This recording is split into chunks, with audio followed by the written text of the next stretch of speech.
this is a summary in narrative form of what's in the spreadsheet that we've just been looking at. And at the end of that, you see 4 lines up from the end of 4.2.1 on page 912-11. They say, accordingly, the amount of recalculated interest on Mr. Rafed and Mrs. Amrah's loans fell by $112 million to 7,894. That's the figure I've just given you, Lordship. And then they say, adding the US dollars 1.325 of no funding related fees, I don't think that's a controversial item, brings the adjusted loss to 9.219. And that is the figure in our, both in the agreed statement and in the submissions that we make. Your Lordship remembers, we go back to our submissions, just so you have this, paragraph 8 that I started with, page 6 of our submissions, where the rival figures are set out. The claimant's 12.348 million and our 9.219 million. That's how we get to 9.219. And as your Lordship rightly said to me a while ago, that is accounted for by this exercise. We say, as a matter of arithmetic, as far as what KPMG have done, that's correct. As your Lordship says, that begs the question. You could perfectly well do a table which showed what would happen if one of them had won the lottery. Well, no, because this is, your Lordship is going to have to decide, it's not a matter for KPMG, it's a matter for your Lordship to decide how the proceeds of the 39.1 million loans should be dealt with. And that is a matter of principle, I submit.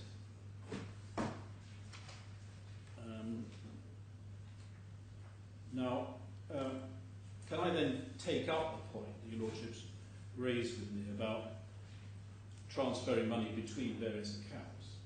Now, first of all, I accept, of course, your Lordship's judgment, you have to have separate claims for the 3 claimants, and we are working on that, and that's right.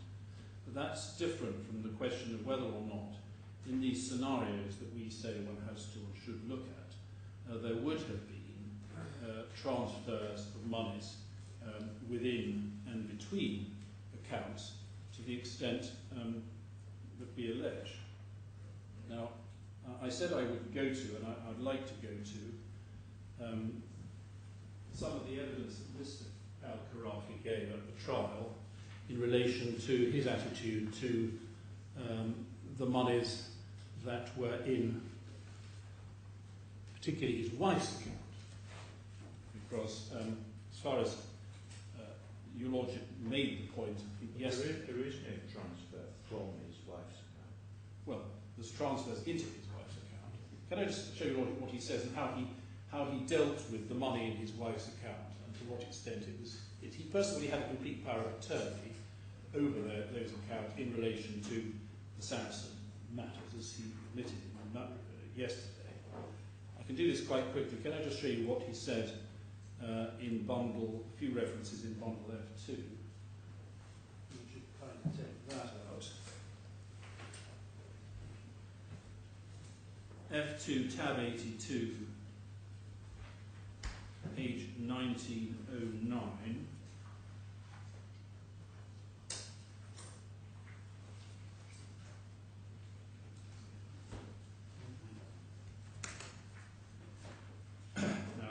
Go back just a little to get the context. Bottom of page 1908. He was asked, can we go to a wholly different topic, which is the investments made in early 2008 in the name of your wife? Just tell me, I don't think it is controversial, but tell me the reason was as to why those investments were in your wife's name. It is the reason was to diversify my investments in my wife's, because according to Islamic Sharia law, my children and our children together with my wife are going to inherit anyway from either one of us. So there is no harm in putting some investments in my wife's name. There is no problem with that. You did all this on her behalf, this investment. Yes, you are right. You had a power of attorney from her. You had a power of attorney from her. Yes. So that's the first passage I wanted to look at. 19, a few pages on, I'm not sure that I need this or not, 19.20.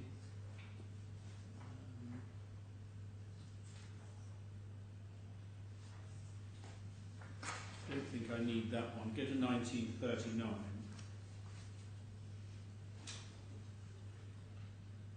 This is talking about the margin call on his wife's account. Line 5, it says, well, there was a margin call on her account. You knew that, didn't you? You had 3 margin calls, one for you, one for your mother, one for your wife. Yes, you were right. So she had a margin call and you had a power of attorney to deal with these investments on her behalf, yes. Question, there's absolutely nothing to stop you finding some money from her to satisfy the margin call that was made on her, is there? He said this account relates to my wife, is actually a gift from me. I was the person who was in charge of this account. If there is a deficit in it, I am the one who is to cover it. I am the man of the house. I will not go back to her to do this. I will do it on her behalf. And he say that exhibits, that's very telling as to this question of who's, how money would have transferred between claimants. It's simply not dealing with the point. There are 2 relevant transfers in the KPMG hypothesis. First is a transfer from Mr. Khorafi to his mother, which is not a matter which is being dealt with here at all. The second is a transfer from his mother's account to his wife's account, using his power of attorney to the detriment of his mother. And that's not dealt with here at all. No, Lord, what the hypothesis is this, that they could have got rid of the entire indebtedness of him and his mother to APK if they had used the monies that had come in. Well, of course they could, but they would have done that in breach of duty. Well, no, because they... Well, yes, because breach of duty to who?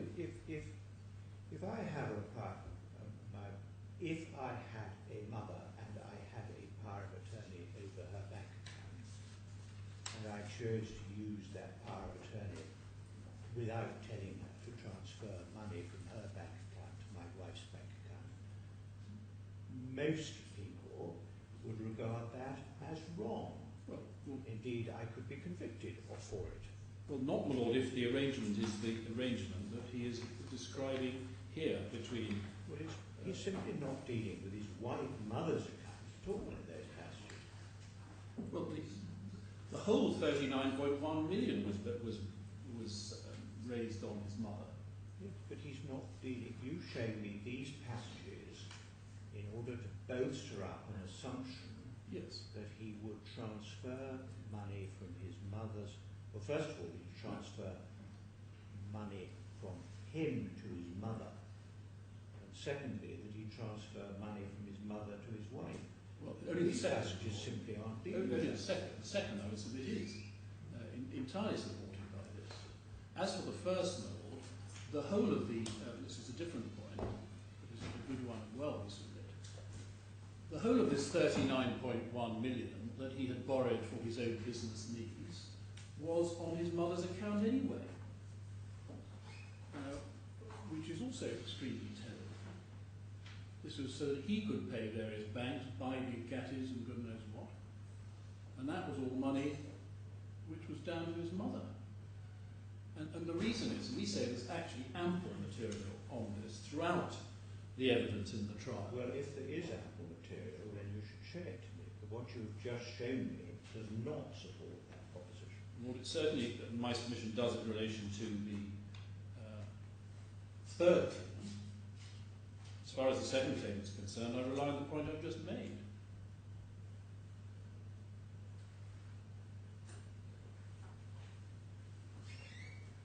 Now, well, I say again, there is material which shows that Mr. Khorafi used money in his mother's account to pay his wife's debts, then please show it to me. No, but I'm saying he uses money in his wife's account to pay his own debts. That's what my solution. I don't think I've got anything that specifically shows that his money would be used to pay his wife's debts. No, I don't think there is anything to that specific effect. But we say, and we say strongly in my submission, that all these accounts, all of which, over which Mr. Rafed al-Khorafi had a power of attorney, were used by him as he wished, with the full knowledge of his wife and mother, for his own purposes. Therefore, the differences between these accounts, we say, would not have prevented, if the scenario is a relevant one, which we say it is, that they could have paid down the ABK interest from the monies coming from the personal borrowings. This is very likely what would have happened on the spreadsheet that RAK that has been produced. It also has this important point, even if one leaves out for the moment the position of the third claimant, that certainly any continuing borrowing of the first and second claimants would have been eliminated in relation to ABK. There would have been then no need to have refinanced that indebtedness with CBK, as took place a year later in 2010. That, if you recall, was a loan in the name of the second claimant only. It was in her name that was taken out, as was the personal loan of 39.1 million before it. And none of that would have been necessary. I agree that still leaves the third claimant in a different position. But as far as they were concerned, that would have been the end of that. And the story with the third claimant is rather a different one, because that did continue and still continues now running on the ABK account and is still outstanding. And I'll deal with that under a separate argument. But my argument that I've been running just now only has a partial effect on the third claimant. It has a dramatic effect on the first and second claimants.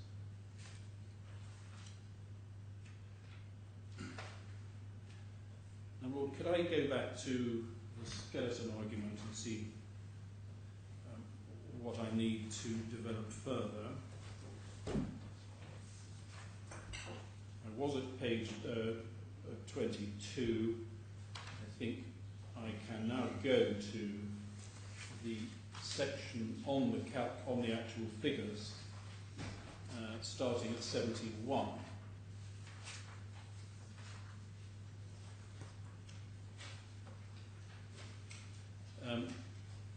Now, 71, I'm going to leave to Mr. Black, which is the correct quantification of the Saracen head of loss. Your Lordship will have noted that, in a sense, fundamental to the disputes in that section are the points that we make. This is really just for Your Lordship to note in readiness for hearing from a learned friend. In paragraph 66, we set out the two different views between the two experts as to the proper way of applying a no transaction basis. And I'm not going to read that in detail, I'm just going to incorporate it for the note in my submissions and move on to 72 and following, which are the heads that I am dealing with. Now, this is simplified, this section, because of my concession now that I'm not seeking to knock out the pre-December 2009 sums on the basis of lack of documentation. That point, however, remains for the post-December 2009 period. I've been through Appendix 12 and shown Your Lordship how our figures work out for that. So I think I can pass on now to the post-December 2009 claim. As Your Lordship says, this turns primarily on the interpretation or value of the certificate. before I come to the certificate, can I just pick up some points we make in our skeleton in paragraph 75? Your Lordship knows that we do not in fact have statements in relation to the third claimant's ABK account, which we might call the guarantee account. It seems to be related to this guarantee, 27.5 million, after the time when the guarantee was called.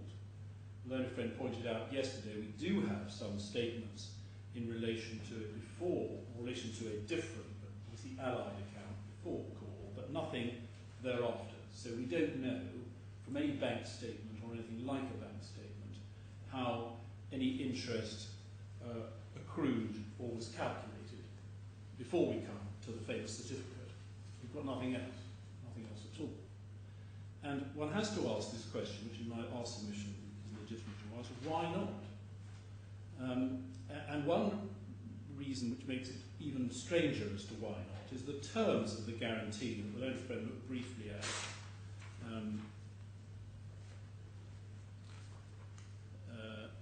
And this is point in 75.5. I adopt the whole of 75, but if I come to 75.5, and take your Lordship to H2, tab 126.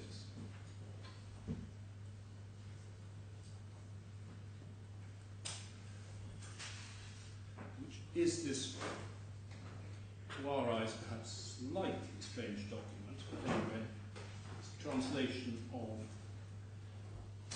page 4319, towards the back of the bundle, official contract for bank facilities. And the first oddity about it is it's not dated. We don't know when it was entered into. But I understand, and it thinks it's controversial, it was late 2007. We have some references, or maybe beginning of 2008. My own friend's nodding, I think. We're not sure. It's something like that. And it had been running, and interest had been charged on it. We've seen that. My friend's pointed that out. Before it was called, and it was called in December, the guarantee was called in December 2009. Now, on the second page of this, 4320, we have Article 1, Statement of Bank Facilities, Limits and Purpose. The first party hereby agrees to provide to the second party bank facilities on her account. And there's an account number. And we have made the point that in relation to that account number, there are no bank statements. And I think that is right, and I think that's accepted. The loan friend says, well, there are some other accounts. That's another account with a 202 at the end instead of a 201, which we do have, but I don't think anything in relation to that specific number. And then it refers to letters of credit for 3 years, maximum of US dollars 27.5 million, etc. Then I was going to take your Lordship to Article 7 on page 4324,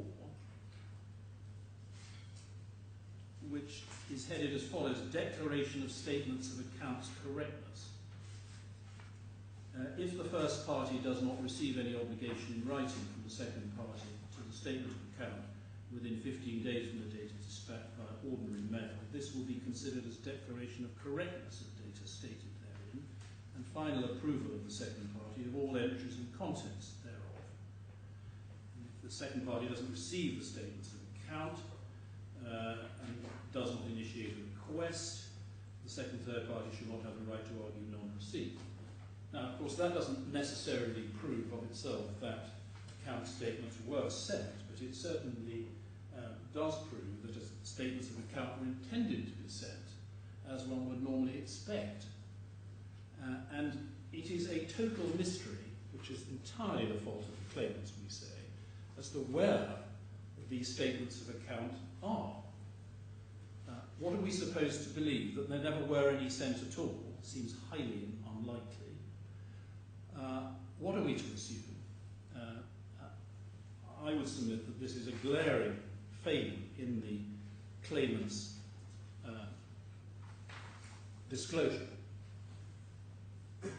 Equally glaring, and I note the time law when I made this point, perhaps the Lordship may want to take the German.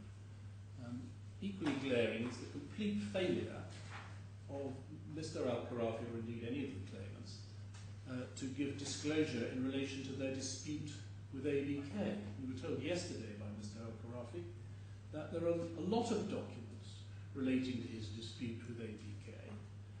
He says there were two parts to the proceeding, one in enforcement and one setting out his complaints against the bank, which are a complete mystery to us.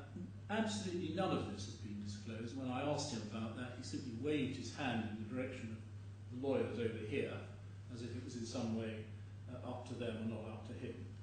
It doesn't really matter as to what is the case. The fact of the matter is that despite in numerous requests, we have not been given any bank statements, any details of the dispute with ABK, any details of the proceedings before the Kuwaiti courts at all, subject only to the one piece of paper to which I will return after the adjournment. So you'd like me to adjourn now? Yes, that's convenient. Very well, we'll see you again at 2 o'clock. All rise.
Yeah, no, I can explain what that is.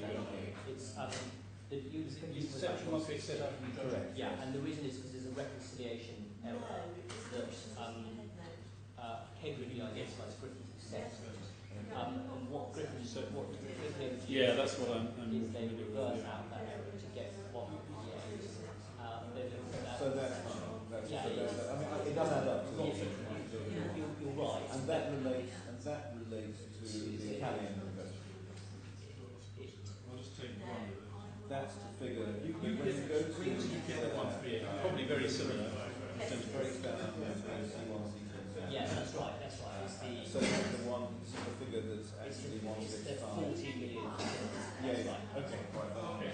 Is it worth, like, it seems to me that you might be sensitive to read footnotes, those rebates and all this one where it come from. Yeah, it doesn't hurt.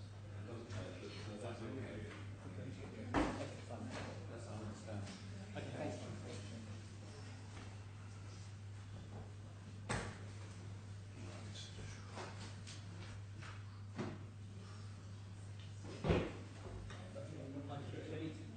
Let me see how big timing was. It's fine. No, I can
the reference you're looking for is F2 1974. 19, yeah. Correct.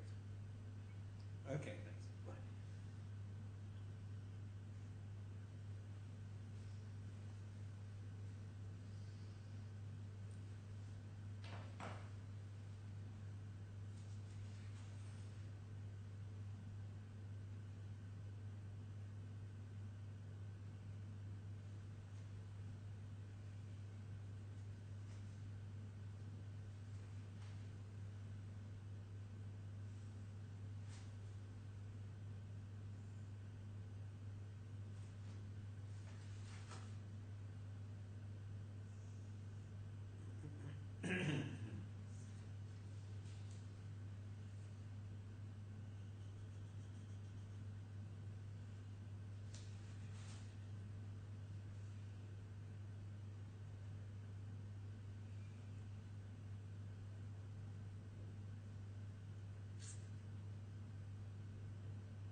attempting, but in my submission isn't the right approach to, in a sense, try and construe that document in a way most favourable to the claimants. But, my Lord, that isn't the way which I invite the Lordship to approach it. We should know, if they have done a proper job of their disclosure, what it means.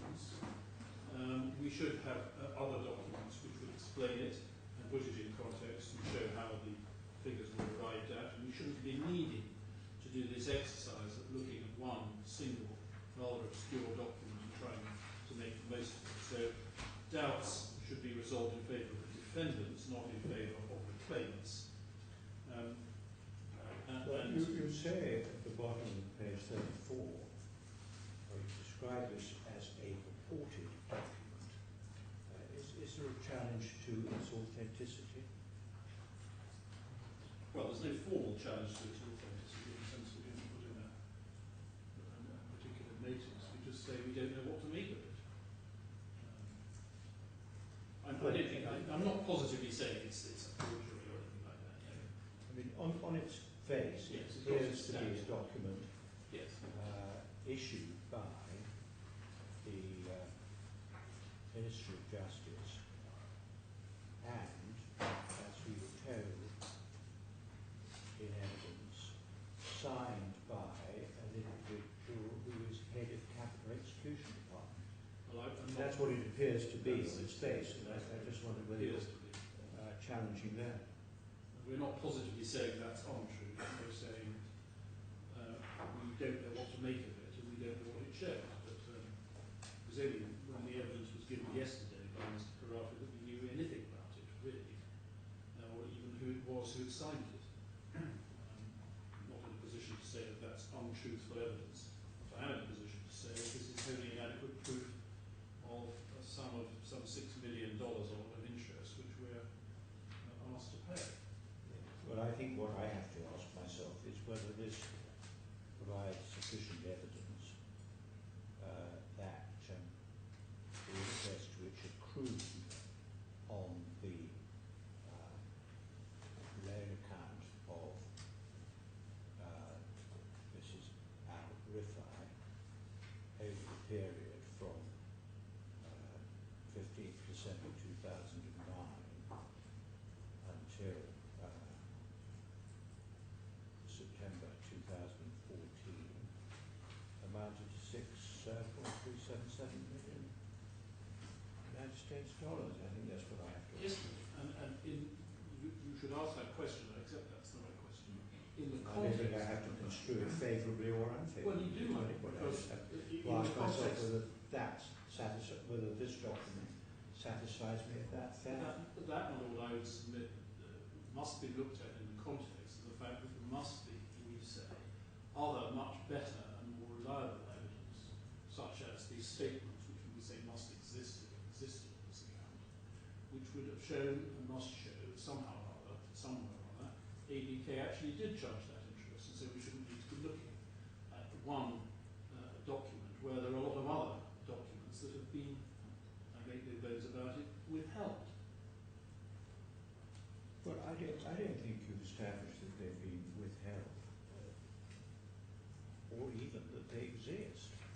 I mean, we're dealing with a bank in Kuwait. I don't know what documents it issued. Well, you should know. All I can be reasonably confident about is that this certificate was issued on the basis of some statement that 6.377 million was owing as interest. What is that? And that's is what that I would based on? expect to happen if I get a document from the Ministry of Justice. I would expect there to be some underlying factual basis for it. Well, what is I don't know what, but I'd expect that's there the to be point. some. Well, we should know what. As I showed you just before the break, the guarantee itself envisaged that there would be bank statements. I agree that doesn't prove positively that the money was sent. It's highly unlikely in the context of that were sent. They were sent on every other account that we've seen. This particular account, I think to be said, something peculiar about it, despite the terms of the guarantee, meant we So, what is, I ask, the basis for that 6 million figure? We don't know. It's the claimant's fault that we don't know. And your lordship shouldn't be indulgent of them in this situation. I was that was Mr. Brindle, I don't think it's a matter of being indulgent or otherwise. It's what I make of the document. If I had an order of the High Court in London which said that Mrs. Rifai owes 6.377 million in interest to ABK Bank, I would be inclined to accept that as evidence that she did, without expecting to go and look at material that had been put in front of the High Court. I submit your lordship should not be in that position where it's a claim between the claimants and my client. We have asked for the bank statements related to it. We submit, and I invite your lordship to accept that there must have been bank statements in relation to it, which would have shown the primary evidence, as to which there would have then been no doubt. We don't know on what basis the court made that order at all. And that's the claimant's fault in this litigation. So that's my submission.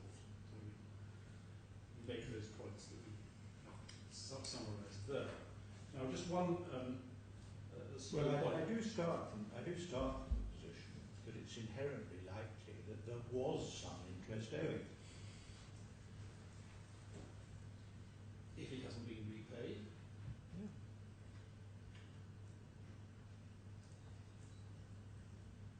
But the claimants have deliberately not given us documents, even Mr. Khorafi yesterday was telling me existed. He said there were lots of them. Where are they? What he's done is he's put in one, I have to submit obscure document. Mr. Brindle, perhaps you'd like to move on to better points. Well, that is a good point with respect. One small point under this is that the learned friend said, well, look, KPMG admitted it was as much as 4 million. But the 4 million, which is the figure I showed you in the third box on the spreadsheet at the bottom, is not a figure which is admitted, it's simply a figure which is an adjusted figure on the assumption that the claimant's case is otherwise a good one, taking into effect the proceeds of the 39.1 million. It's not actually an admitted figure. No admission by KPMG is going to bind your client anyway. No, it's the point my own friend made. All of KPMG are doing is calculating what they think the figure might be. Yes, and that they're calculating an adjustment on the basis of the exercise they're carrying out there. So because my own friend made the point, and I do with it, maybe it's very unimportant in my opinion. And if I'm persuaded of the 39.1 million point that you made, it may well be that I have to make a comparable or corresponding adjustment. But I think it's unreal, if I may say so, to suggest that there was no interest owing. No, my submission is really a question of proof.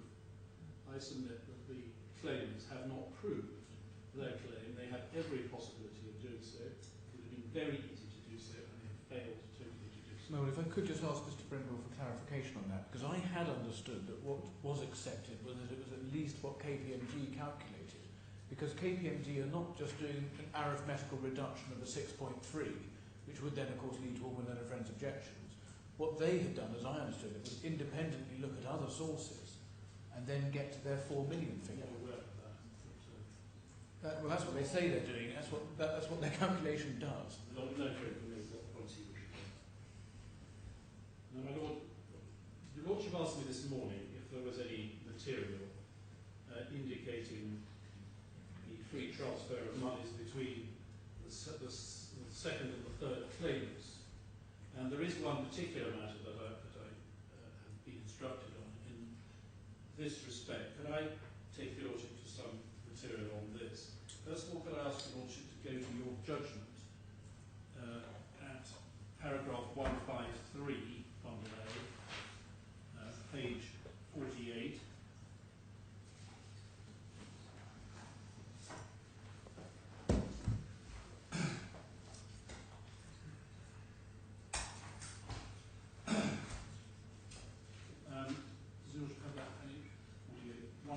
3, it says at about this time, which is about May 2008, I think, at least early 2008, Mr. Taha negotiated a cancellation of the irrevocable payment order of 4th October 2007, whereby Bank Sarasin had undertaken to ABK in relation to the 50 million advance to Mrs. Hamad, that's the second claim, to fund her purchase of the 10% REIT notes, to remit the redemption amount and transfer the yearly coupon in consideration of a one-off payment to ABK of $20 million. Now, as I'm about to show you, Lordship, that sum was paid from the Sarasin account of Mrs. Rifai, the third claimant, to the ABK account of her mother-in-law, the second claimant. And my Lord, there's only one piece of paper I need hand up, which we got from the trial bundles. It's not in the other bundles before you. Can I just hand this up? The reference was, well, I'll hand it up, hand copies to my own friend.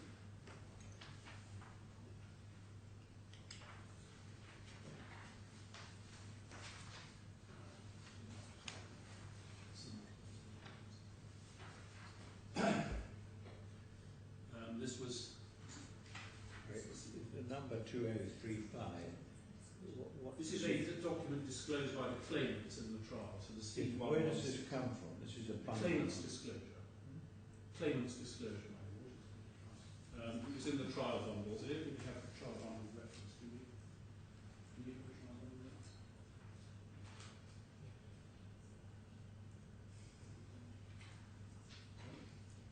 Yes, it's coming. So it's disclosed. The number at the bottom right-hand corner is the page number, but I have to give you all the file number that it was in. And this is not particularly clear document. The document did come from the claimants, not from our side. It's from Mr. Khorafi to Bank Sarasin, and it's headed repayment order to Alia Bank of Kuwait from account 6007360. Now we know that that account was an account at Bank Sarasin of the third claimant, and the cross-reference to that, if that's doubted, I don't think that's any doubt, is in our bundle, which we have H3, tab 127, page 4356. Just for the transcript, you've used the phrase Bank Sarasin in two different senses. Yes, I have. Yes, I have. And the first time you used it, you meant Yours is right. your part. Yours is quite right. So yes, it's to Bank Sarasin-Alpen from Mr. Khorafi, repayment order to Alia Bank of Kuwait from, and that is an account of banks at Bank Sarasin, the second defendant, of the third claimant, Mrs. Rifai. I've given the reference H31274356. That's where it came from. So it's from an account of Mrs. Rifai at Sarasin to an account of the second claimant at Alia Bank. So it says with reference to the above mentioned subject, you are kindly requested to transfer an amount of 20 million to the account number, and that's the account of the second claimant at ABK. That needs to be cross-referred. It's H3, tab 148, page 4682, favouring Mrs. the second claimant. On the other side, you already kindly requested to transfer the semi-annual coupon on the amount of 30 million to said account. To meet the above requirements, please provide a fixed advance with a shortfall for a tenor of 1 month. And that is the same transactions referred to in paragraph 153 of your Lordship's judgment. It is also, well, I don't think I need to ask your Lordship to look it up, on the blown-up spreadsheet that I referred to this morning of KPMG, and is reflected as a reduction in Mrs. Amrah's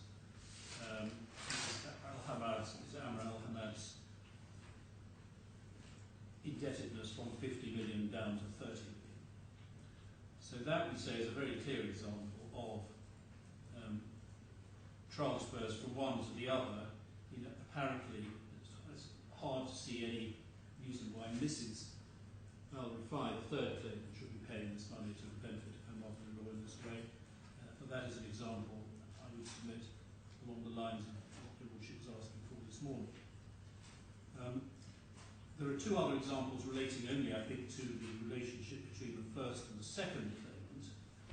One is that, in addition to what I told your Lordship this morning, that the 35 million loan was a loan which was taken out of the name of the second claimant, the loan was actually signed for by the first claimant on her behalf, so to speak, no doubt pursuant to the power of attorney that he held.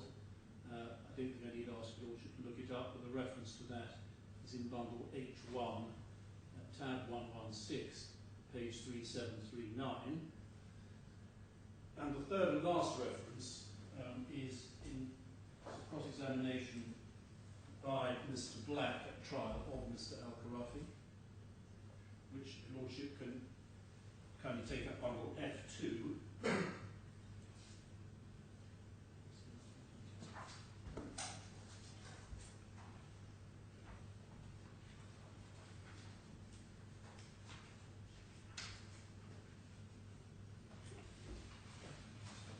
Page 1974 in tab 83.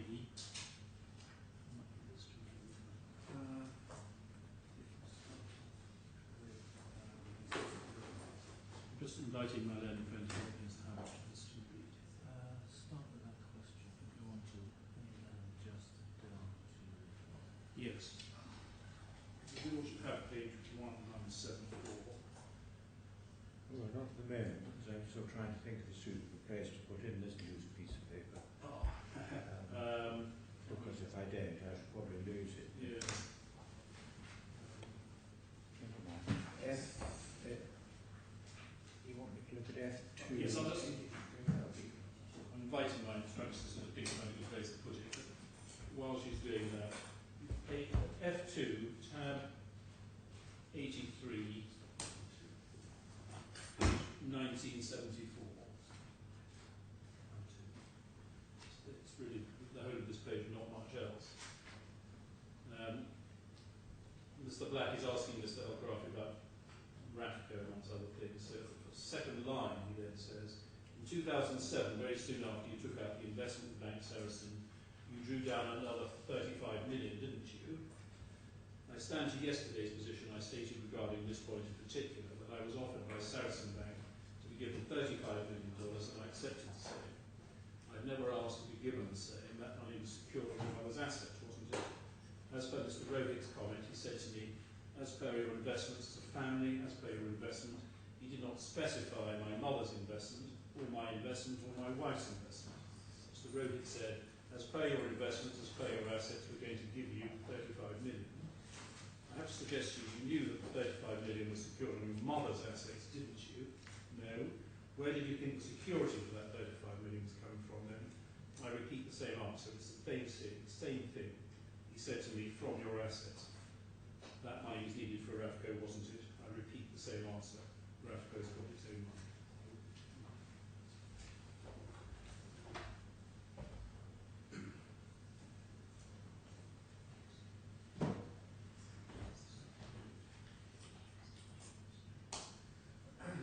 Suggested that we put it at the document in question. Is it already there? No, it's already there. Bundle H3. I've got that so quickly. Page 133. Is there already for other purposes? Bundle H3 133. Has it been there sometime? Well, if your Lordship looks at 4609 behind tab 133, it may already be there. I haven't appreciated that it was already there, but it looks like it's already there.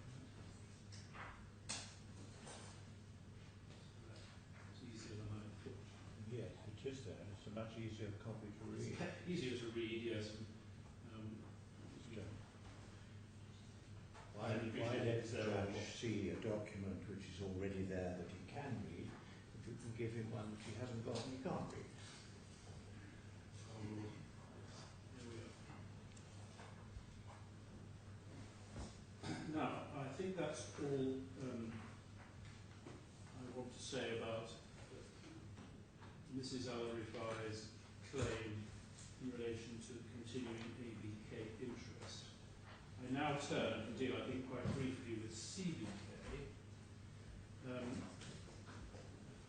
In our skeleton, we deal with this in paragraphs 81 and following, which I adopt, a lot of which I don't want to repeat, because the Lordship knows our case on this.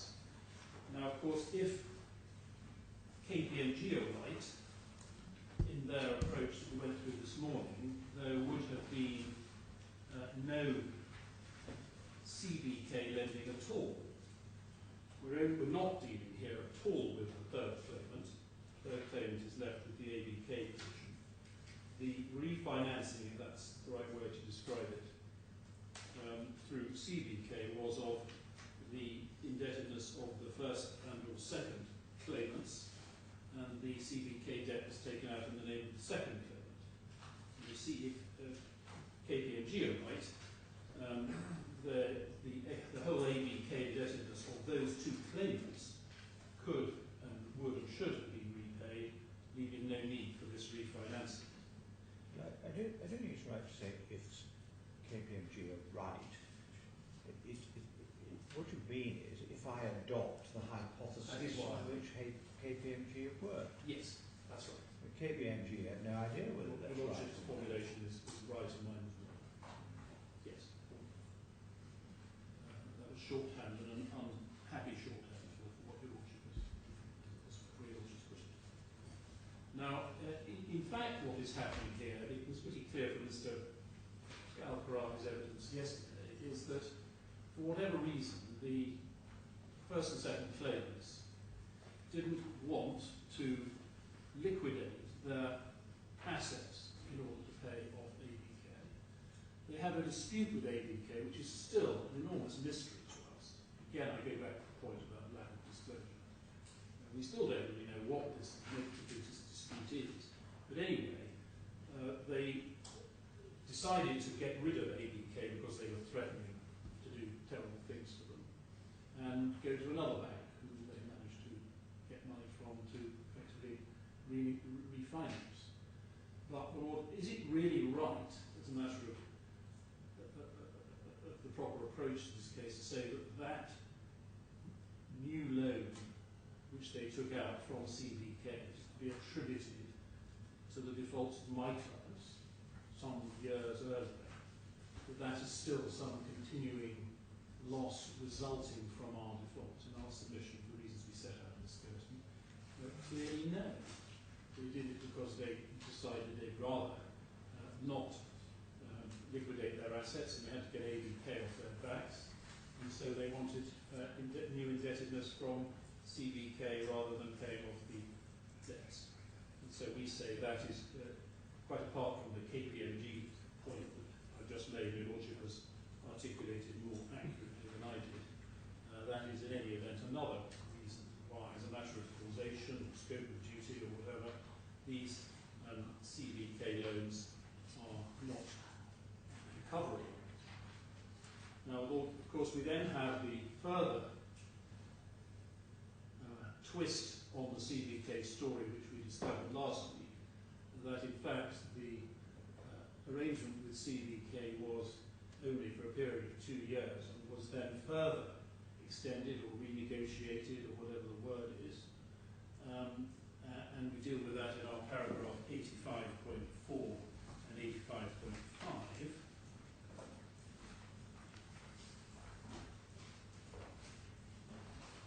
Now, what the claimants have said to us until last week was simply that the CBA loan remained outstanding. They didn't tell us until last week that, in fact, a new agreement had been entered into. Now, the question, your Lordship may say, but I would submit it wouldn't be continuation of the existing loan. We can see it wasn't a continuation of the existing loan, it was a new loan. It was in a different amount, it had different security, increased security, and also this happened in 2012, and we still haven't had an explanation as to why we didn't get this material until last week, which plainly wasn't as if it was new material that only come into existence in 2014. It's documentation which must have existed since 2012. We've been through a trial that hasn't been referred to. We've been through a couple of hearings in front of this court since in October and January, and it's not referred to, and then it pops up a week before trial.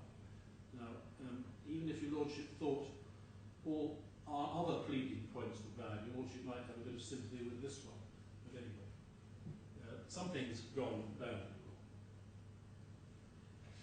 My Lord, I think otherwise my submissions on CBK are set out adequately in my skeleton.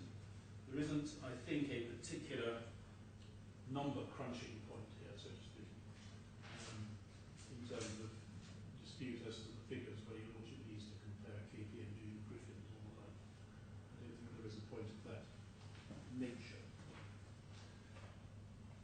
So, Lord, I now come through towards the latter part of my submissions. Firstly, can I pick up on a point from this morning? Your Lordship asked in relation to the Zaki or Zaid case whether there was a statutory provision with any similarity to the statutory provision we're dealing with in the present case. We have tracked that down. Can I hand up to your Lordship two English statutes, one of which may be familiar to your Lordship, the other one possibly not. First is the Financial Services Act, as to which the relevant section is 150. And then that was replaced by section 138 of the 2012 Act. It looks like I've got any myself.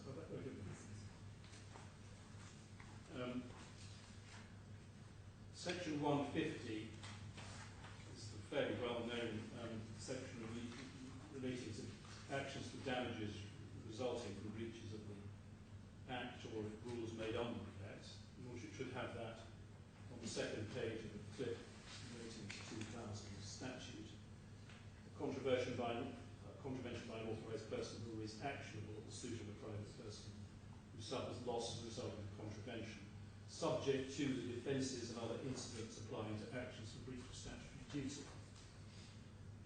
Now, we know that the Samco rule, as we said in our skeleton, applies in general to actions for breach of statutory duty in general. And so that would, I think this is pretty well recognised in England, causation, scope of duty, remoteness defences would be available in an action and are available in an action under section 150. I don't think I need to refer to any other parts of that. Now, then in 2012, this became section 138.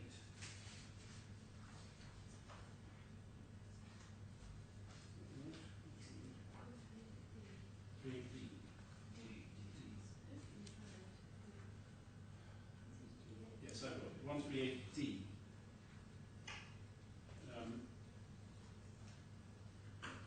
Actions for damages.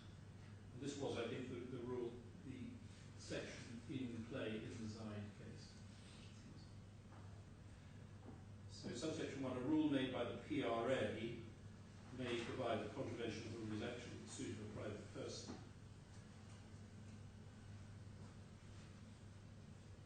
Contravention, the Lordship can read that himself. So little 4 is similar to where we were with 150. In prescribed cases, the controversial rule, which by virtue of subsection 1 will be actionable at the suit of a private person, is actionable at the suit of a person who is not a private person, subject to the defences and other incidents applying to actions for breach of statutory duty. What am I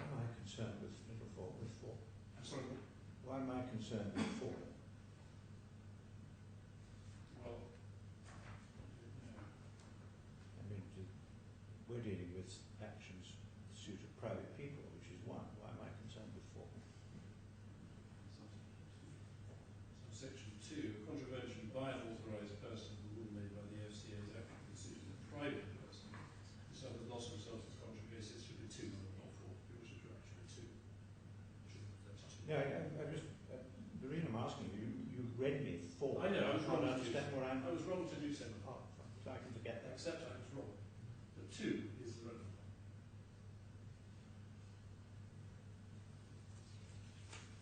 And that's rules made by the FCA. Yeah, so you've got 1 and 2 deal with Always in distinction from what used to be 150, the old one. Oh, there's still a rule. You've got to find a rule. The Act says that if you have a rule which says that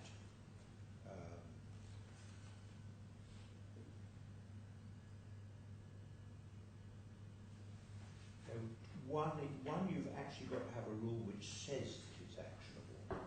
2, if it's the FSA, it seems to me the rule doesn't have to say that it's actionable. FCA. FCA. And the difference between 1 and 2, I think, is that in the case of a PRA rule, the rule itself has got to say that it's actionable. Yes. 2 provides that in the case of an FCA rule, it's actionable whether or not the rule says so, I think.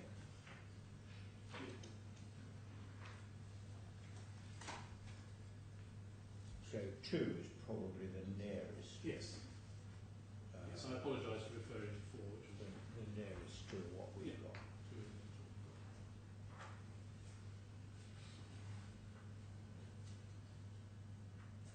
Close enough for the analogy with the Zide case, my submission to remain a valid one, as I submitted this morning.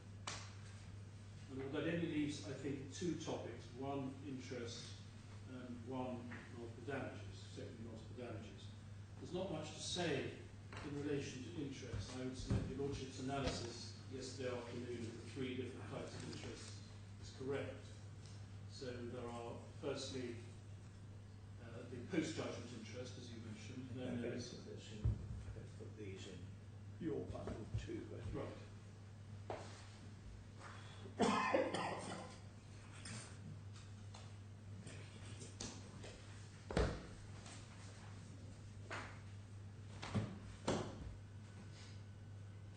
The way in which an English court deals with continuing loss is that it tries to quantify it, doesn't it? And if you have a claim for damages in circumstances where somebody has suffered loss and is continuing to suffer loss, I mean, a very obvious case is personal injury action where they've lost earning power or something like that. What the court seeks to do is to quantify it by a capital sum. Yes. I mean, there are all sorts of objections to that, but that's what happens. That's right. If you have a continuing loss generally, this is of course nothing to do with the statutory claim for pre-judgment interest. This is a claim for judgment for interest as, in this case, as damages, the third of your Lordship's categories yesterday. Yes. It's nothing to do, as your Lordship correctly said, I think, yesterday. Got nothing to do with post-judgment interest. Nothing to do with that, but in a sense, when my learned friend turns to this topic, it became clear yesterday he's in slight no man's land between his claim for pre-judgment statutory interest, if you like, on unpaid sums, and his claim for continuing interest actually paid as part of his damages. The first doesn't arise, as your Lordship suggested yesterday, that's why I said that your analysis was correct, doesn't really arise. Because they're not out of any money, they've got their damages for the 10 million and that's paid. So that doesn't arise. What does arise is the other point, which your Lordship said would normally be dealt with, could be dealt with by, if you have an otherwise valid case and interest is going to carry on being paid after this judgment, now on, then the court will, as your Lordship say, make an attempt to quantify it and capitalise it. If you try to apply that to the present case, what this really does, and this is in a sense my main point on this, is it just shows how wrong this whole exercise is, because none of this interest should be continuing to be paid, claimed against us or paid by us, for the reasons I gave right at the outset of my submissions. None of this continuing interest either CBK or ABK, is properly attributable as a matter of law to our defaults. If it is contrary to that submission, then it would go on forever, and that's the very point that we say shows the fundamental weakness in the whole argument. It's nothing to do with prejudgment interest, it's to do with damages, and it shows that this head of damage is something fundamentally wrong with it. Otherwise, they could never pay the CBK interest. So what is your lordship to do? To quantify indefinite future CBK interest, capitalise it, and end up with an enormous sum which enables them to go on indefinitely rolling over their CBK interest rather than selling their assets. Well, that would be, I would have to submit, an absurd result. It's the sort of result that you would get, and the problem you would have to grapple with, if on the facts the person who had become liable to a continuing interest charge simply didn't have the money to pay off the debt. And I know you say that's not the factual situation here, and I shall have to decide that in relation to Mrs. Rifai. But if you did get a case where, as a result of mis-selling, an individual found themselves subject to a large debt with interest upon it, which they had no means of paying off, then it seems to me the problem would arise and would have to be grappled with. Subject to not only the fact, but also the legal question of whether that is, in law, caused by the fault. Yeah.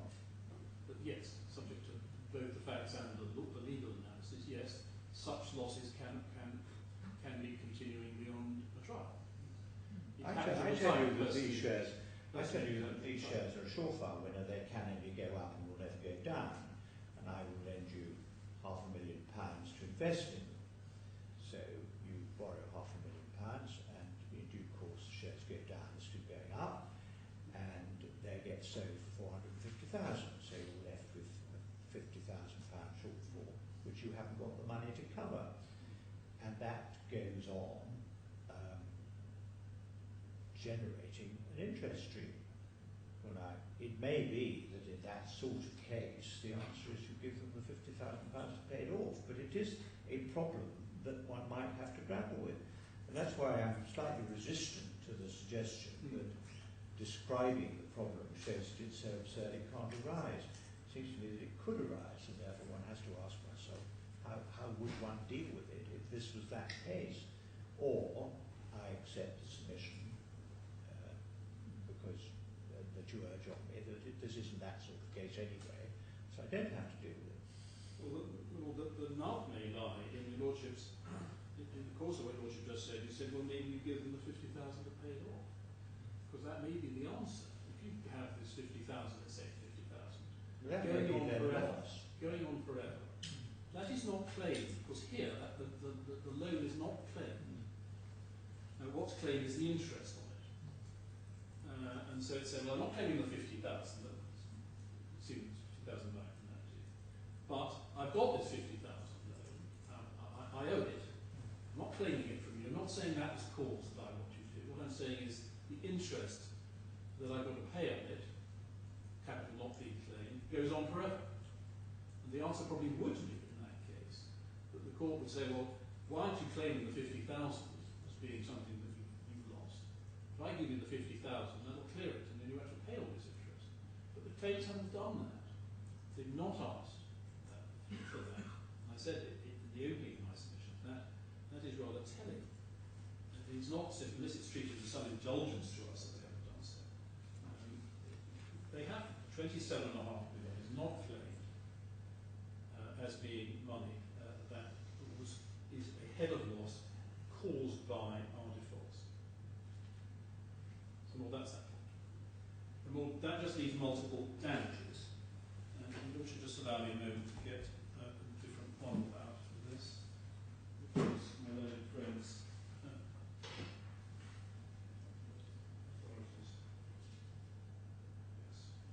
authorities on multiple damages. Now, this is fairly fully again dealt with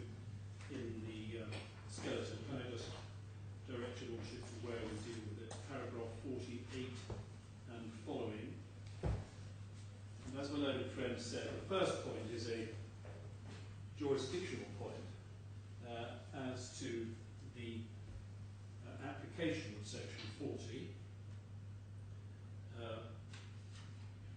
Section 42 of the Damages and Remedies Law.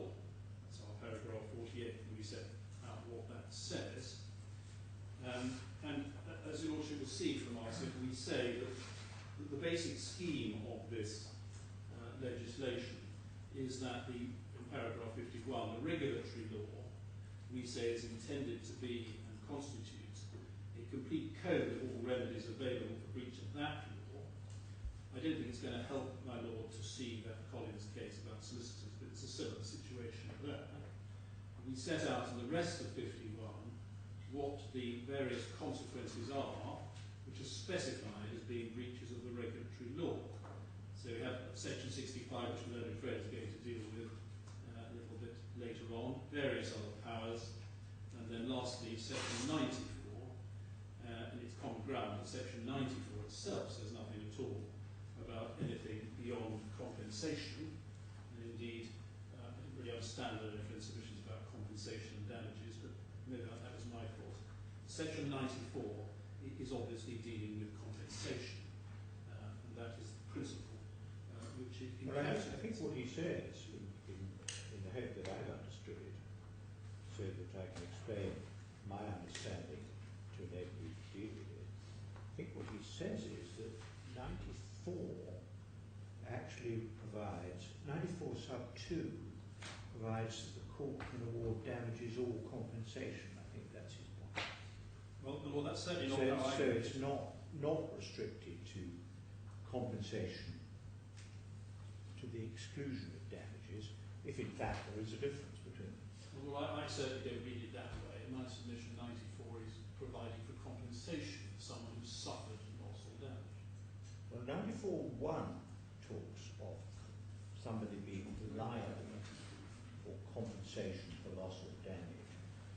94.2 provides that the court can order compensation or damages, I think it's the way. Or any other orders the court sees. Let's just look at it. Yes. I mean, it is a curiously drafted provision. Can I just get it? Not finding it's the only one in this So legislation. I put it in. But there. No.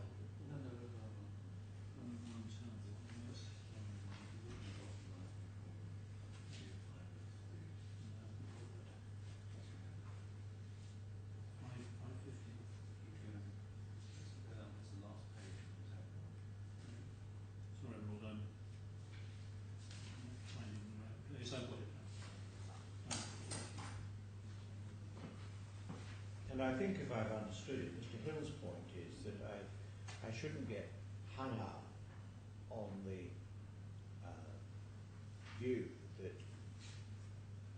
Section 40 sub 2 of the Remedies Act only provides for multiple damages in a case where there is an award of damages, because if you look at 94.2, you can overcome that problem simply by awarding damages instead of compensation. And it seems to me to be a largely semantic sort of argument, because I don't think I've yet understood what the difference between compensation and damages is in this context. But I think that's the argument. I don't see the word damages, perhaps I'm blind. Well, I saw it last time I looked there. I'm looking at 94 too. I don't see the word damages. For recovery of damages or Where's it got to? Damages or compensation. Sorry, I was blind. Well, you found it now, or am Yes, I? I've got it. It is there, I think. It is the recovery of damages or for compensation. Well, certainly those of us who occasionally do cases in equity talks about equitable compensation, which is indistinguishable largely from damages, except in concept. The principle, surely, I would submit in the whole of 94 is clearly one of compensation. You get that very clearly from 1. This is the bit I say I still don't really understand. What is recovery of damages or compensation? word damages on top of the word compensation suddenly opens up section 94 well beyond a compensatory sphere. As the Lordship says, it is largely semantic. Well, it's very odd that, I mean, I find it odd that 94.1 provides that somebody is liable to compensation. 94.2 says a court can order compensation or damages. Especially as 94.2 specifically refers back to 94.1. Yes, and it would be rather surprising if the court could order something that the person wasn't liable for. But that's the way that the statute's gone about it. I submit that that wasn't intended. It is oddly drafted. The adding of the word damages before compensation was not intended to and doesn't add anything of any substance. That this is still, in essence, a compensatory provision. Now, that's the point in paragraph 51 of our skeleton. The learned friend then makes, when I come to my paragraph 53 and I look at the other statute, the law of damages and remedies, he makes a particular point that I need to deal with, because I submit, as he rightly says in my paragraph 53, that the law of damages and remedies doesn't apply to remedies in respect of breaches of the regulatory law. Can I now take you then to that, which is in our bundle anyway,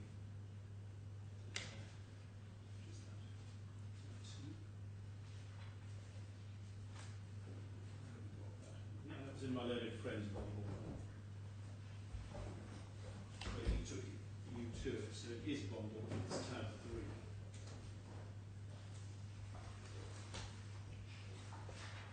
Now, if one looks at the scheme of this Act, my submission, learned friend's wrong in his submissions about Article 35. Looks at the contents page of the Act, tab 3 of his bundle. You firstly have general, then you have damages under the law of contract, part 2, part 3, damages in law of obligations, and then 4 you have remedies, general, interim, other, enforcement, and remedies in restitution. All of that is part, remedies in restitution is part 5, all the others are parts 1, 2, and 3, 4, all parts of part 4. And then the Act then proceeds, as you would expect, dealing with damages under the law of contract and damages in the law of obligations, until one gets to, which my learned friend didn't read, section Article 34. Under the heading remedies, part 4 remedies, it then says this, chapter 1 general, remedies stipulated under this law, where this law provides that a person may claim or otherwise have a right to or is entitled to compensation, damages, restitution, specific performance, or any other relief or remedy, the court may, on application made by such a person, make orders accordingly, together with any such order as the court sees fit, except whether making of any particular order may be excluded under this law. Now, the whole of that is remedies under this law. And that means, in my submission, remedies under this law, i.e. under parts 2 and 3, one being general, under the law of contract or obligations.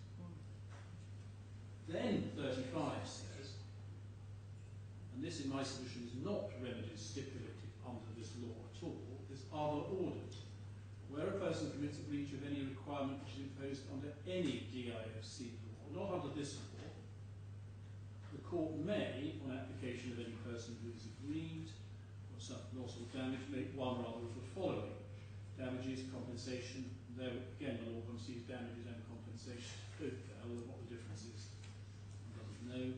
Restitution, specific performance, and any other order the court thinks fit. And then there's a bit more under 2 and 3. One shouldn't ignore those, but all of that we say. Why don't you should ignore 3? Court may make an order under this article in addition to or as an alternative to any order it is empowered to make elsewhere under the law. Or under any other law, Yes. except as such law or other law may provide. So, on the face of it, 35.3 is telling although I have power to order compensation under Article 19(4)(2) of the regulatory law, I can make an order under Article 35 nevertheless. Well, you can make an order under Article 35. What we have to come to in a moment, but I'll deal with the Lordship's point first, is what then Section 40 is dealing with. As far as 35 is concerned, this is the whole of 35, 1, 2 and 3 are, in my submission, dealing with something other than remedies stipulated under this law. That's my main point. And they include various things. Quite why 35 is necessary at all, I'm not sure. But anyway, the statutory draftsman has provided that all those various things, including, as your Lordship says, under 3, can be done in relation to DIFC laws in general. But then we read on, we've got Chapter 2 interim remedies, Chapter 3 other remedies, Chapter 4 enforcement of judgments. And in my respects of submission, what follows in 36 through to including 47 are all examples of remedies stipulated under this law in Article 34. That's my submission. If it isn't, then what are the remedies stipulated under this law? The remedies stipulated under this law can only be something in this Part 4 of the Act. They are obviously not what's in 35, because that's something other than remedies stipulated under this law, I would submit. They must be, therefore, what's in Chapters 2, 3 and 4 of Part 4. And it's in that group of sections that one gets Section 40. So again, the draftsmanship perhaps isn't ideal, but we say that Section 40 is one of the remedies stipulated under this law, which is concerned contract and tort. It's one of those. It's a 34 remedy and not a 35 remedy.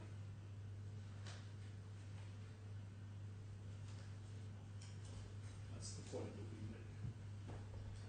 Now, well, that's the all I want to say on the jurisdiction point. That takes me, going back to the skeleton, and we should be pleased to say I'm near the end now. 54 concerns what is or is not deliberate, egregious or offensive. I'm not going to say very much about it because you all should have your own views, and I'm sure what I have to say isn't going to assist you. Well, I'll only make one point, which is in the sense of the point that we make in paragraph 54. But the particular deliberate act that your Lordship has found was the first defendant categorising the claimants as clients, where they had filled in the AGBCs to give the impression of being completed by the claimants, which was not the case. Of course, that is something your Lordship finds. It is fair to say in favour of my clients, although that was the position, they did initially adopt the position at the very beginning of this litigation that the claimants might have filled in these forms. Long before trial, it was clearly accepted by those instructing me, ever since Altamidi came on the scene, that the forms were in fact filled in by D1. I'm not suggesting that undermines your Lordship's finding. It doesn't, because your Lordship's point is that what Mr. Walia and others did at the time was designed, you have found, and I can't possibly challenge this, to give that impression. But in terms of the conduct of the litigation, it has been accepted and was for a long time before trial. And in fact, this was done by the first defendant.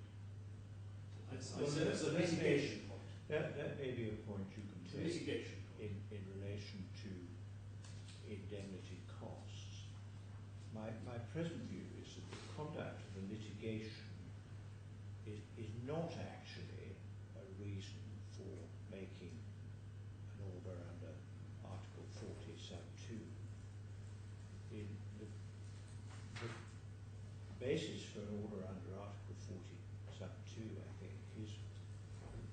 nature of the breach of duty.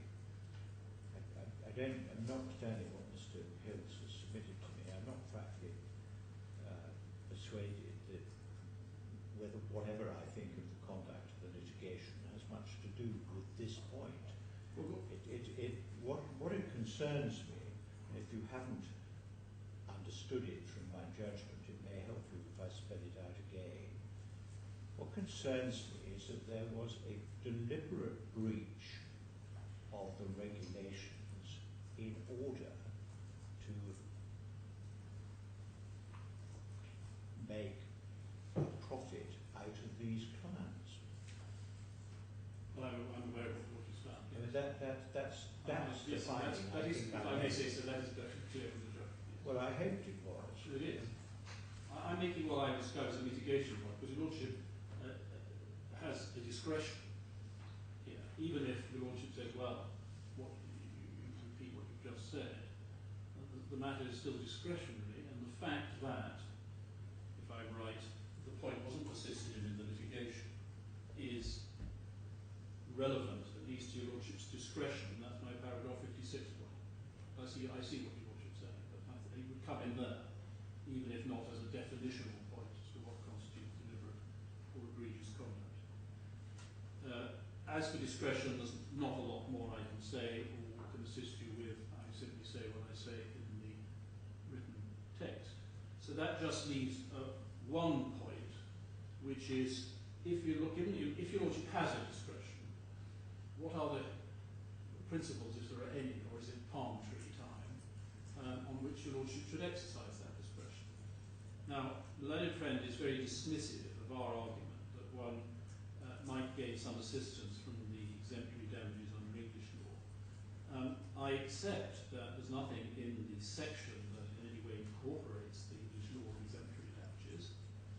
The learned friend has been slightly tentative in suggesting that this is based on RICO or anything of that nature, because although he's referred to an American case, he's saying that even that isn't necessarily the same principles, and he didn't seem to press that tremendously hard.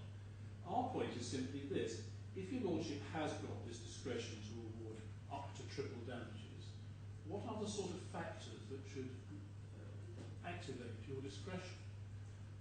And it is perfectly legitimate to say, well, insofar as we, as English lawyers, know about this sort of thing, we have developed these principles. They are by analogy, they're not directly applicable.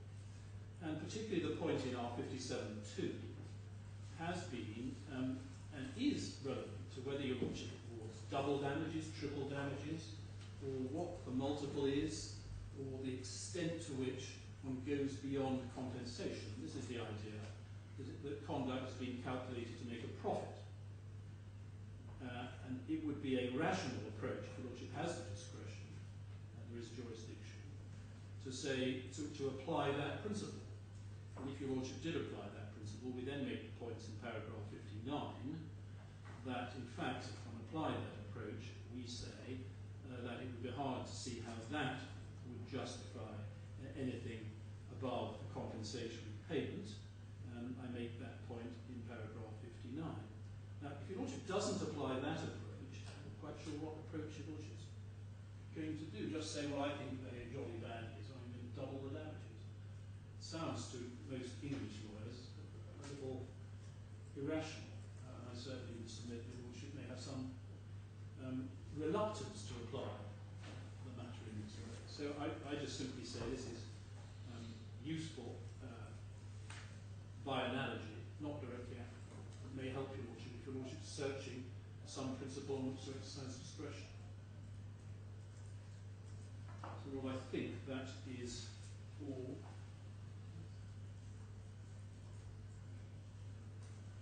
Thank you. Well, you haven't been left much time. My Lord, I will, I hope, use the time as economically as I can.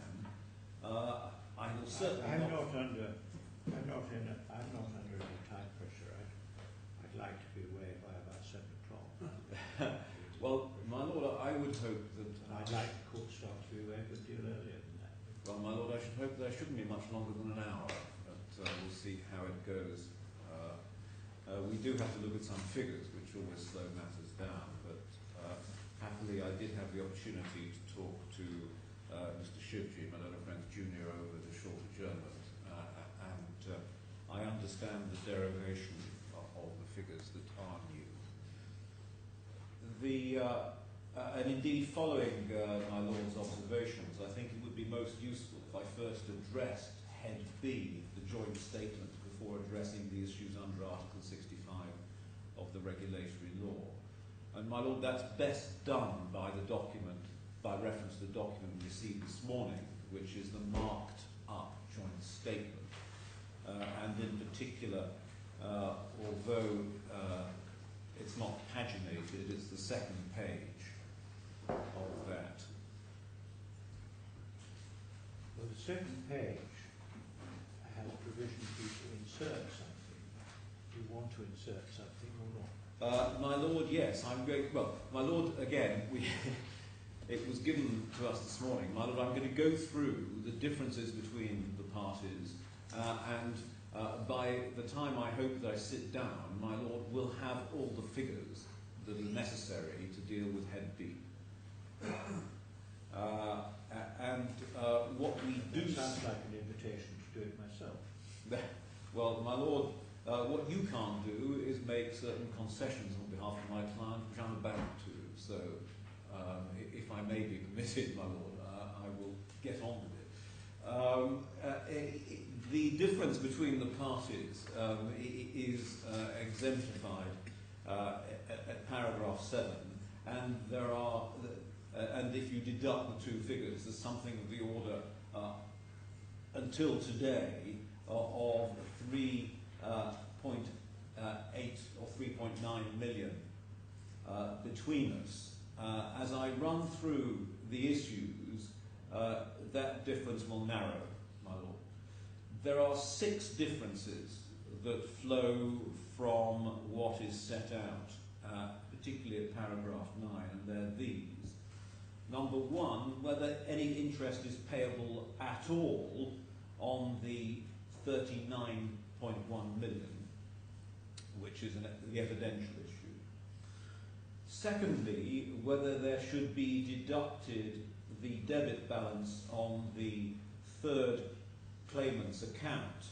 And my Lord will see, looking at the markup, that that figure has been corrected from 644,502 to 648,172. My Lord, I checked that. That corrected figure is the right figure. So it is 648,172 is the debit balance on the third claimant's account. The third difference is whether there is an error worth $179,450 in computing the interest on the personal expenditure.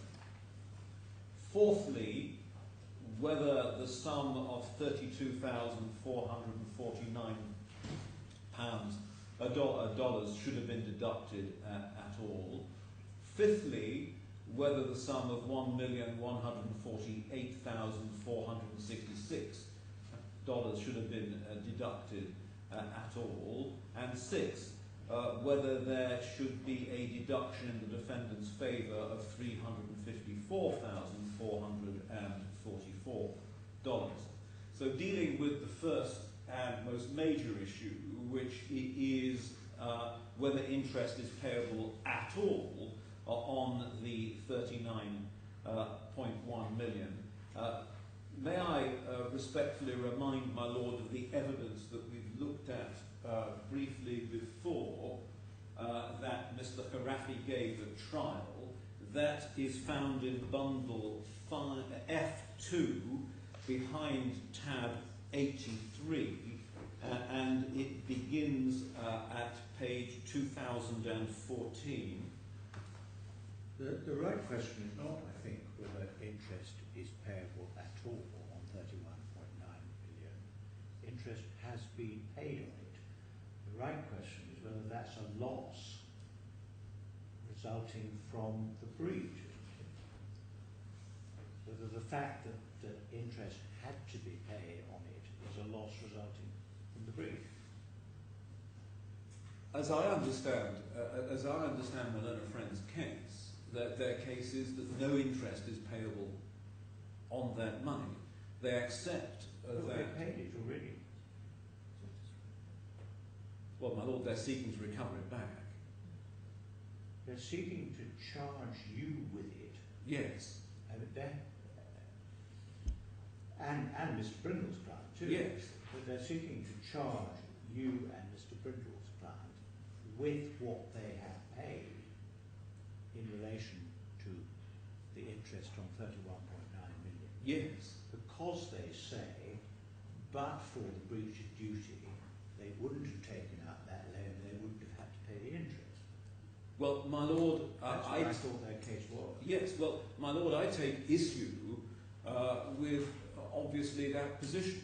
No, I understand that. You say, as I understand it, well, the decision to take out 39.1 million worth of loan is not sufficiently linked to the breach of duty, in your case, a breach of Article 65. There's no sufficient link to enable that to be claimed by way of compensation. My lord, yes, and indeed I will show that in fact the case has never been put that way, it's not pleaded that way, it's not in the judgment. It's not in the judgment because it wasn't put to my lord that way. This is an entirely new point that's raised at this quantum stage. But what they appear to be saying is, yes, this is a loan, but we shouldn't pay any interest on it. I don't think they are saying that. I think they're saying, yes, this is a loan and it's an interest-bearing loan. But if there hadn't been a breach of the regulatory duty, we wouldn't have taken out this loan and therefore we wouldn't have become liable to pay interest. Unless I completely misunderstood what Mr. Hill was saying to me yesterday, that's what I think their case is. Now, I'm not telling you that I agree with the case or not, but that, I think, is the case you have to meet. Well, my lord... If you don't think that is the case you have to meet, well, you go ahead and meet some other case, but that's what I think the case is that you have to meet. Yes, I mean, my lord, my submission is very simply this, that this was a loan recognised to be a loan, it was recognised that interest was payable on it, and it has nothing at all to do with the purchase of the notes. So, my lord, I don't think we're apart on ultimately where we end up. Well, you can't say it has nothing to do with the purchase of the notes. Even Mr. Brindle accepts that had there not been a purchase of the notes, this loan wouldn't have been made. The question is whether or not there is a sufficient causal link to bring one within the word results from.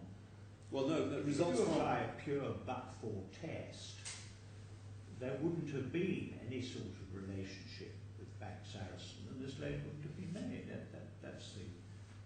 That's the very simple. Yes, results from is not the test that applies under Article 65. My lord, it's important to distinguish between the cases of against the two defendants, which in fact the claimants don't. But my lord, I'll develop how Article 65 works at the moment. All I need to do, I think, at this stage of my submission, is address my lord on the facts as to the link between the taking of the loan and the purchase of the notes. I mean, yes, ultimately, the fact that there was a business relationship between Bank Sarasin and the Khorafis goes to the fact that they were making these investments. But my submission is that is as far as it goes. And the evidence shows that during the course of that relationship, Mr. Khorafi wanted more money. It was our case throughout that he was ravenous to raise cash for all sorts of business schemes. The 35 million was part of that. He pledged his mother's credit to raise that 35 million. He asked Mr. Wallier for the money, and it was provided, and I will show what it was spent on. And in that sense, what it was spent on has nothing to do with the notes. So far as the second defendant is concerned, when one looks at the analysis of Article 65, Article 65 doesn't even respond to the way in which the defendants put their case, but I'll develop that if I may. What I'm trying to do at the moment is just deal with the facts behind the taking of the loans, and indeed addressing the points in the joint statement here, so that my Lord can have the figures. As I said, I heard what my Lord said yesterday, that it would be more helpful to start with the figures, and that's what I'm trying to do, my Lord, if I may. So, you've seen the evidence at trial in relation to this, my Lord, as I said, at Bundle F2, tab 83, page 2014, we begin at line 18, and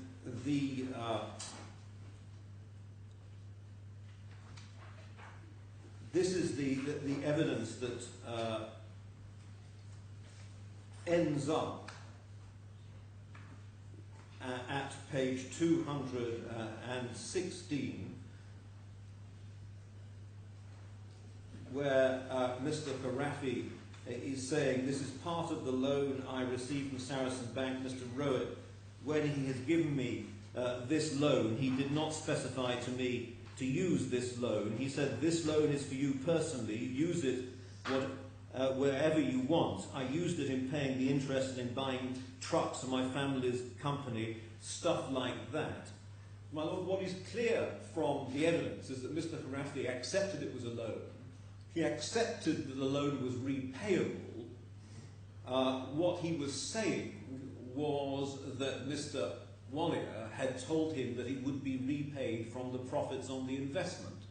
So there is no suggestion that in Mr. Khorafi's evidence that he didn't understand that he was going to have to repay the loan and repay, in my respectful submission, the interest upon it. The only issue was when that was going to be done. And the reason, and my learned friend makes the point that I didn't challenge this in any way, but now we've seen that it was that the whole of Mr. Khorafi's evidence on this was challenged in a very spirited way by my learned friend Mr. Brindle. One saw the reference again this morning as my learned friend Mr. Hill took you to it at Bundle F2, tab 82, pages 1889 through to 1892, where I won't reread it again, my Lord read it this morning, where Mr. Brindle said that, Mr. Khorafi, this was all complete rubbish and you're lying through your teeth, that Mr. Alia said, press this money upon you, you asked him for it, and there was a... Through your teeth, Sorry? I don't think he said through your teeth. No, well, in fact, they seem to have accused each other of being liars at one point. Yeah, it was quite a spirited moment. It was a spirited moment, my Lord, but and robust and very proper cross-examination, in my respectful submission. Well, in so far as you can conduct that through But, my Lord, the point that I make is to meet what I say is an absurd forensic position with my learned friend, when he said, oh, well, look, Mr. Bank wasn't challenging any of this, when Mr. Khorafi said that. I don't think my Lord would have welcomed me retreading over the ground that my learned friend Mr. Brindle had trodden over when he took issue with it root and branch. My Lord, it's very simply this, that it's clear, as I say, that it was a loan. It's clear it's going to be repaid. He admitted it was going to be repaid. There is no suggestion anywhere, even in Mr. Khorafi's wildest evidence, that it was going to be interest-free. And indeed, as again was pointed out by Mr. Hill very fairly when he took you to the evidence of the evidence of the cross-examination of Mr. Wallier this morning, which I again won't, in the interest of time, repeat. Mr. Wallier said that Mr. Khorafi had asked for the money and he wanted to use it in his own business. And the issue, and it may not be necessary to decide it, but the issue on the evidence, I think, is this. Was this a loan that Mr. Al-Khorafi was seeking, or was it a loan that was being pressed upon him, or at least offered to him, which he decided to accept? The reason why that may be relevant is that if it was a loan which he was seeking, then it's much more difficult to say that it was the result of the fact that he was taken on as a client. Yes. If it was not a loan that he was seeking, but just one that he was offered, then it's much easier to say, well, had he not been taken on as a client, he never would have borrowed it. Well, that's the issue, I think, which I have to decide. Yes. There's a direct conflict between Mr. Wallier and Mr. Al-Khorafi, and I may have to decide which I believe. Yes. Well, my lord, obviously, I press the fact that he was seeking this loan, that you've been taken to all the evidence at the trial, and there is clearly a conflict between Mr. Khorafi and Mr. Wallier on that. I would submit that on this occasion, Mr. Wallier's evidence is to be preferred. That Mr. Khorafi, as I made the submission at trial and made again and made before, Mr. Khorafi was very anxious to raise money for his business schemes, and he wanted as much as he could get hold of to pursue his various investments. What is interesting on the evidential side is this: that that Mr. Khorafi has steadfastly declined to give any indication to the court of what he did with the money. He got very large sums of money, and he simply says, I don't remember what I did with $8 million here, or $1 million here, $2 million there. My lord, I submit that that really is not intrinsically credible, that Mr. Khorafi may be a man of some means, but those are very large sums that he kept on paying into different bank accounts. And I put to him that he was in fact servicing perhaps loans that he'd taken out to fund his business. And it is just not credible that he has so little control over his own affairs, that he's unable, except where he's reminded about paying money to buy Bugattis or buying trucks for his family business, that he can't remember what he did with nearly $40 million when he accepts that that's not the sort of size of sum that means little to him. He's not a billionaire. A few million here and there, he says, but it's simply not credible that he cannot tell the court what was done. So the court's left with no evidence as to what was done with these very large sums of money. And equally, he's never suggested that this loan was, as I say, going to be interest-free in any way. And my lord, we do say there's a deep contradiction in the way in which Mr. Hill opened the case. He said, I think 2 or 3 times yesterday, that we can't have free money as a reason for not claiming back the principle. The logic of his argument would be essentially to say, well, I'm exempt from the principle. This was given to me and pressed upon me. I took it. It results from the breaches of the regulations by both the first and second defendants, and therefore they can't have it back. But he doesn't say that. he just seeks to say there's no interest payable upon it, effectively. And so, my Lord, I do say that there is a contradiction in their position. The evidence indicates that Mr. Khorafi wanted this money. He spent it, as we will see, insofar as there is evidence on his business and indeed his pleasure. It is money that he would have had to take from another place, if not from Bank Sarasin. And so it is causally unrelated to what is alleged both against the first and, more importantly, obviously from my point of view, the second defendant, but I'll come to what can be claimed against the second defendant when I analyse Article 65. So, my Lord, I come then to the second point, which is a pure figures point. It is the figure that is corrected in the joint statement from 644,502 to 648,172. And that is a debit balance on the third claimant's account.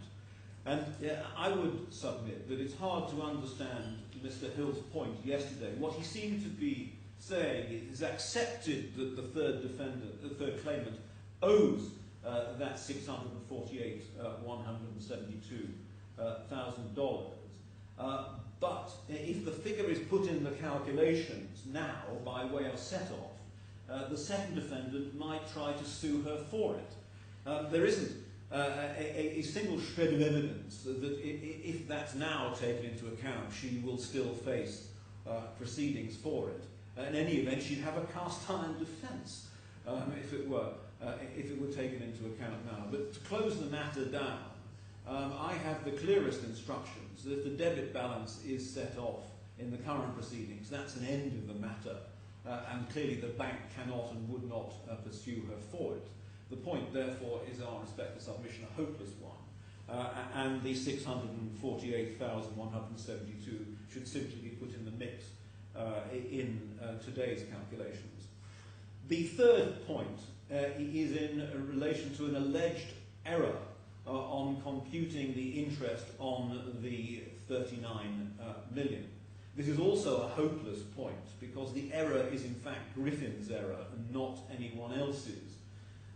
This is best demonstrated by looking at the schedule in their last report, which my Lord will find in bundle C2, tab 53A, at page 912-45.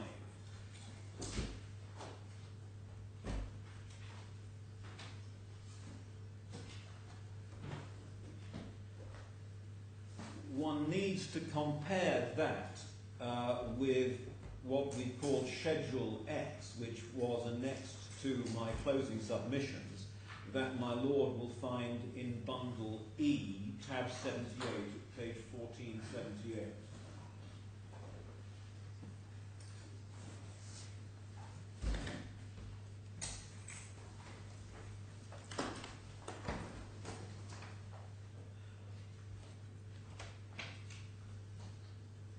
Now, what Griffins have purported to do at page 912-45 is to schedule out all of the personal expenditure that was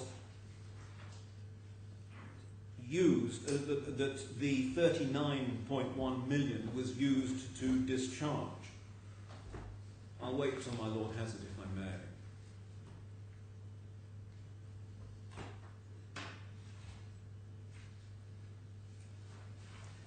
So if my Lord has the Griffin schedule, you also need to have Schedule X as well. Well, Schedule X is page 1478. That's right. Does my Lord also have the page 91245 open as well?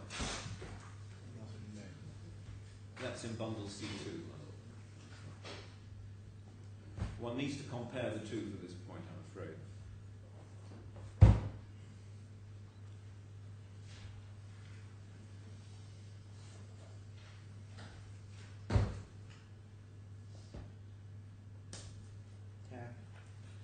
that is behind tab 53A, my lord.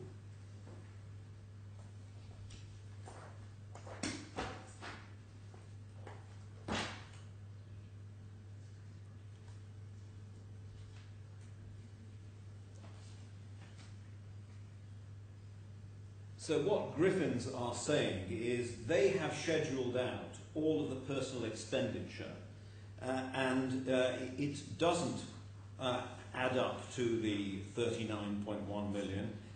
In fact, one only has, in relation to the last 4.1 million, a 704,000. So, in other words, they say there's 3.4 million less. The reason there's 3.4 million less is that Griffins have missed 4 items, essentially. The items that they've missed are on Schedule X, and they are items 4, 5, 8, and 9.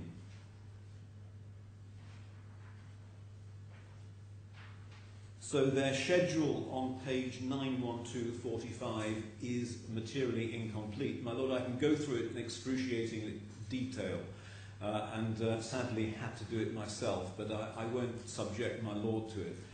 Those items are missing from that schedule. That is why they get the wrong figure, and that wrong figure leads them to make the adjustment of 179 million that 179,000 they shouldn't make. It is their error in missing those items. My learned friend actually has references to the bank statement. We ought to have them. Yes, I've got. If my learned friend again could learn some good manners and not interrupt me, he took us to the bank statement and again, I'm sure inadvertently misled the court when he said these matters were not on the bank statement. They are on the bank statement, and so the error is even more egregious. But I'll come to the bank statement if I may. So they have simply missed these items, and indeed the last 4 items that appear on Schedule X, items 10, 11, 12 and 13, are the items that were met by the personal loan of 4.1 million. And again, that can be traced through if necessary. It is demonstrated in a KPMG table. I can show my lord the table in bundle C2, which we have open. If we go to tab 53B and to page 912, page 912-55, what KPMG show there are the last 4 payments on Schedule X, which total 4.2 million altogether, and they have allocated against them the drawdown of a loan of 4.1 million, which was used in part to satisfy those points. But if I compare 912-55 with the 4 items at 1478, Yes.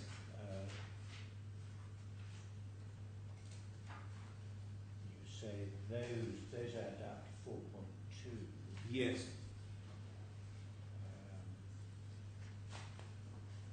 Those are actually the 4. That's a little bit more than the 4.1 lane draw. Yes.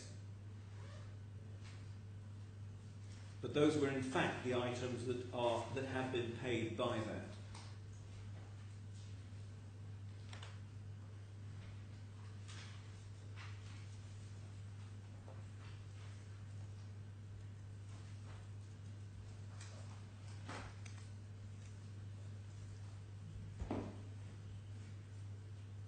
Where do the 3 items that add up to 4.1 come from?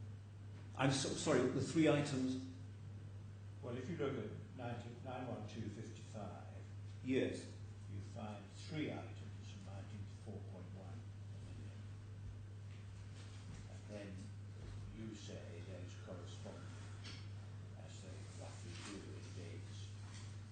You'll see those. Those are items. Those are the last 4 items on Schedule X. Yeah, I've got that. It's the 3 items. Well, those are the loan draws. Those are coming from the bank statement. Yes, those are the loan draws rather than the actual expenditure. So the expenditure of the 4 items, and it's drawn in 3 tranches.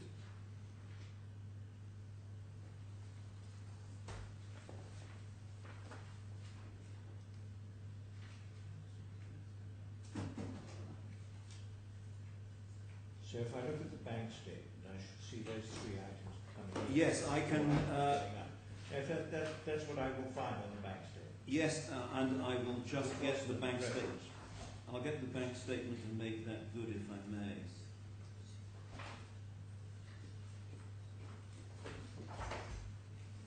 Can you just give me the reference? Yes, yes. I just need to find that bank statement that my learned friend referred to yesterday. The one I referred to yesterday was bundle C1, tab 42, from page 462, 465. And I think what my learned friend, or I'm hoping my learned friend is going to show you, is these items 4, 5, 8 and 9 from his Schedule X, which he said we missed. So there we go. Yes, if we go to page 463 in bundle C1,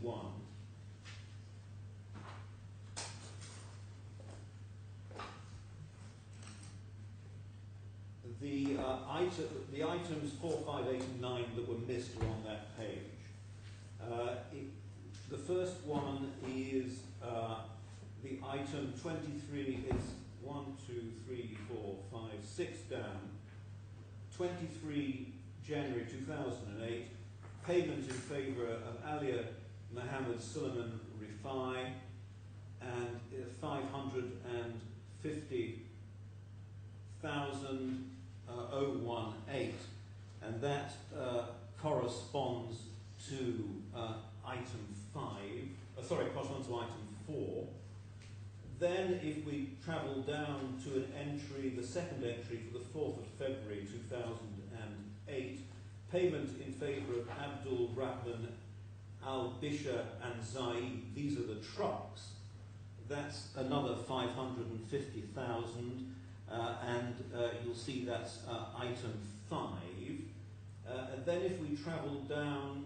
Which page you on page 463. 463. 463 in bundle C1, my lord.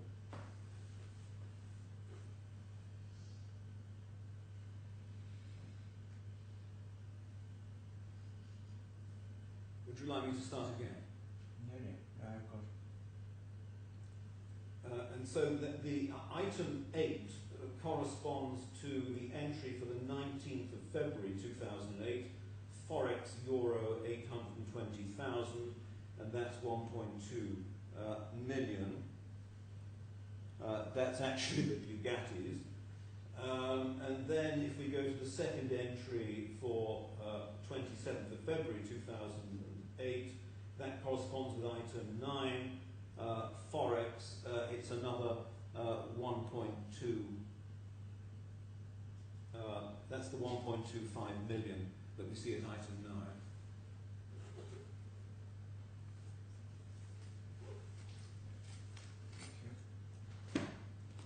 9. Now, Griffin's explanation for missing these items it is difficult to follow.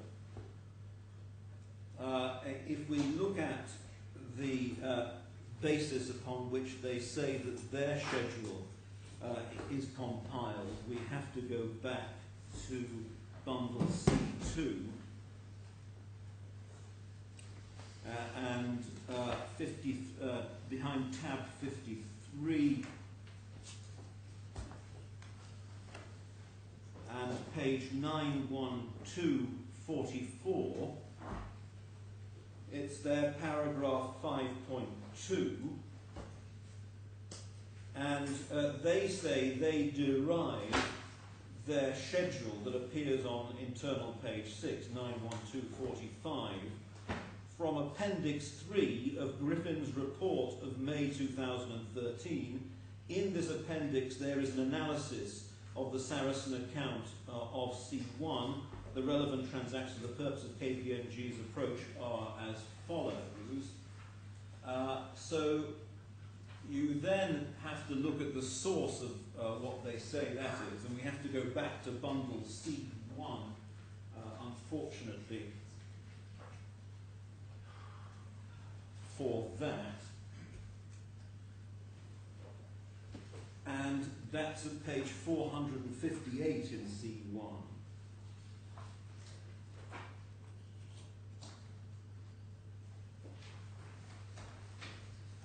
And when one sees page 458, which is in the way in which this document has always been presented, one can understand perhaps why they've made their error. It's completely illegible, notwithstanding the fact that we've asked for better copies of this. So it's just a simple, this appears to be a simple accounting error on the part of Griffins, and there shouldn't be a deduction of 179,000 there. Can I then, my Lord, move to the fourth point, whether 32,439 should have been deducted? My Lord, I said I'd make some concessions. This is the first of them.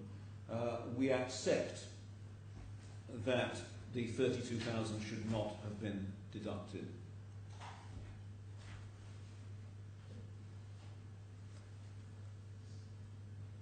The fifth point goes to the 1,148,466, which it is said is also wrongly deducted. The explanation for that figure is to be found in the Griffin's report, this time at page 91246 behind tab 53A. It's paragraph 5.5.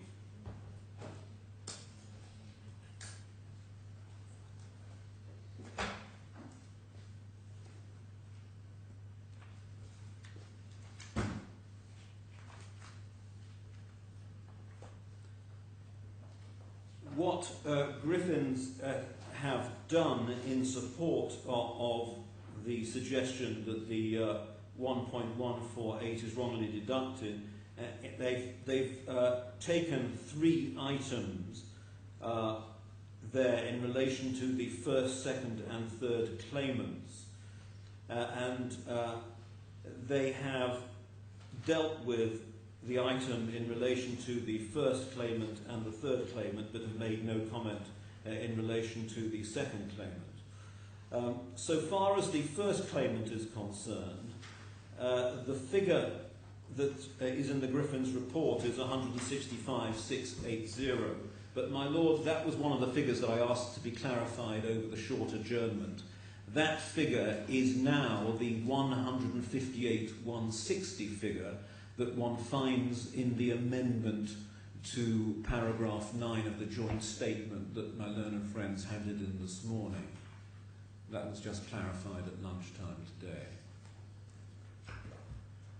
And that's accepted as a figure? That is accepted as a figure, because Mr. Shivji very kindly told me that was a KPMG amendment to Griffin's figure, so that's common ground, my Lord. We do not accept as a matter of principle that is a valid deduction. I'll explain why in a moment, if I may.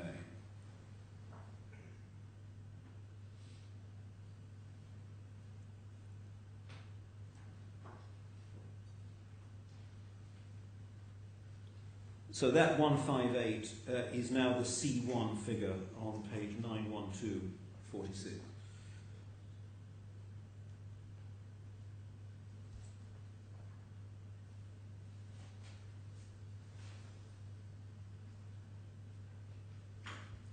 And my Lord, we say that that's not that is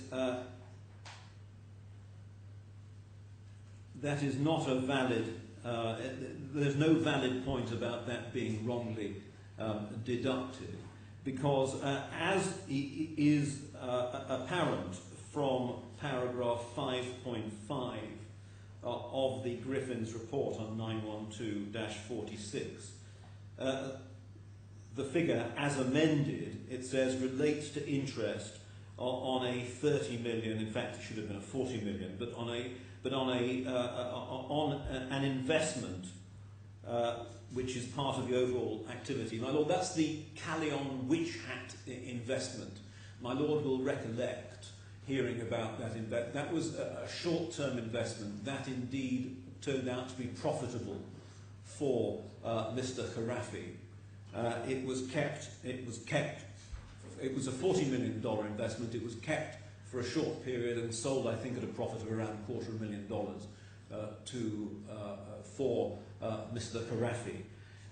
We say that just should be excluded completely from the calculations. It was a profitable transaction. There's no suggestion that it should be reversed and the profit handed back to the second defendant. There is no loss attributable to it.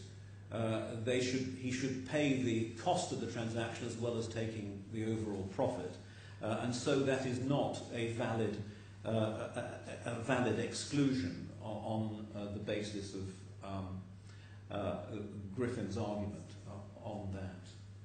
I do, however, make a much larger concession in relation to the 972,227 for the third claimant. We accept that those monies were linked to the purchase of the notes, and therefore they should not be excluded. So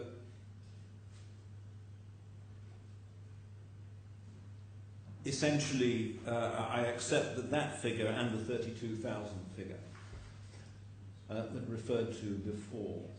So if then I go to the sixth point, the sixth point is that Griffins say that for there to be consistent treatment on their basis, there should be a deduction in my client's favour of $444. KPMG's methodology means that one ignores the gains to the claimants, and so we don't take advantage of that. And so what you come back to then ultimately is with head B in the joint statement.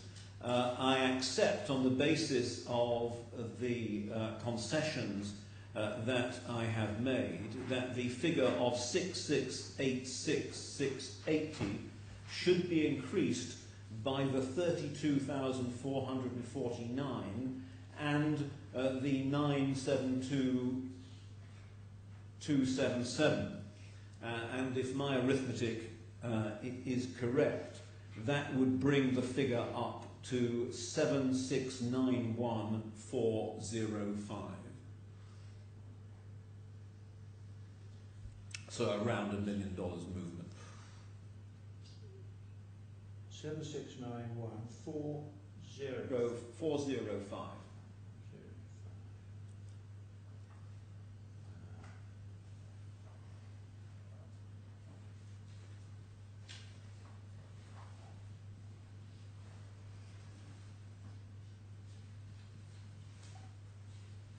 And are you able to attribute that difference to the various claimants? I think it does work. Out of the 972,227 comes in, doesn't it?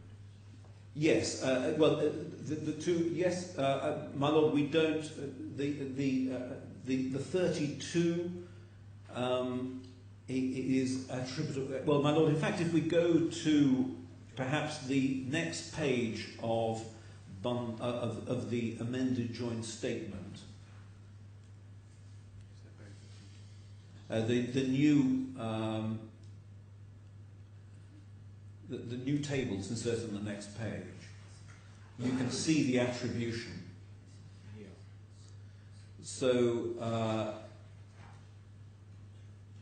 the 32,000, for example, is a second claimant. And so, well, in fact, it's all second claimant. The 972227 and the 32 are both second claimant.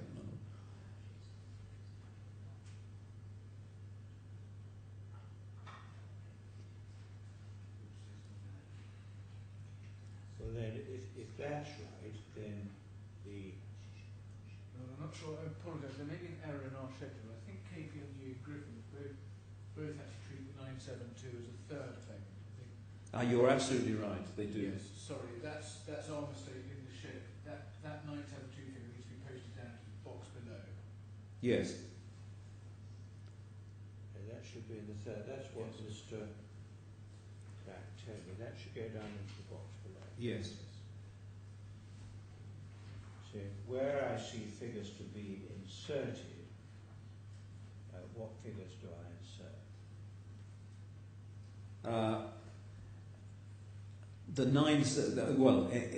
Figures to be inserted: first claimant nil, second claimant 32,449, third claimant 972,227, which then adds, which are then to be added to that 6686. I think the learned friend hasn't understood what we were hoping for him to insert. We were I haven't understood the question. What I need to do is to identify what the three figures were that made up 6,686,000. My lord, yes. And then I need to adjust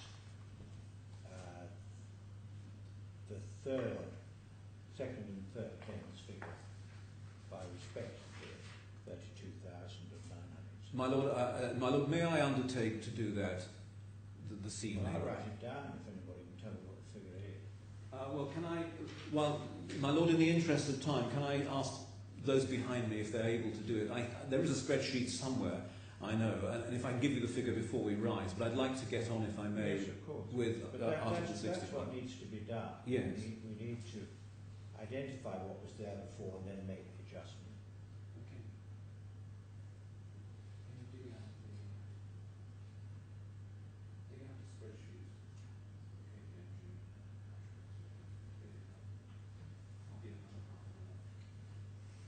Well, anyway, we're a million closer together. We are a million closer together, my lord, yes.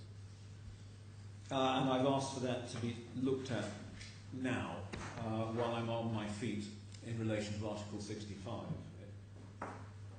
Almost cost effective, really. I'm sorry, my lord. Never mind, Mr. Black. It would cost $1 million to get there while you've been speaking. Thank you. Article 65. I want to address the following issues, if I may. What losses can, as a matter of law, be recoverable under Article 65, and whether the claimants have satisfied the statutory criteria for recovery, and in particular whether the claim on the so-called nil transaction or no transaction basis meets the requirements of Article 65. Have we finished with figures? We have finished with figures. So we are. Figures final to work. Yes, we are comfortably on the law now. And I So can find Article 65 somewhere. you can find it in our authorities bundle in Volume 1.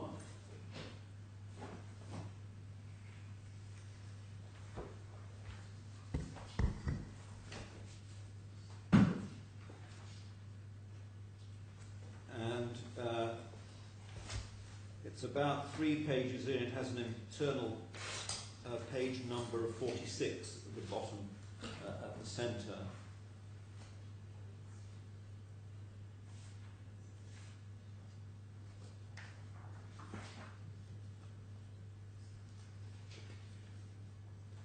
And so we see the scheme of Article 65, 65.1 and says someone who makes an agreement in the course of carrying out a financial service in breach of financial service prohibition, or who makes an agreement as a result of making himself another person of a financial promotion which is in breach of the financial promotions prohibition shall not be entitled to enforce the agreement.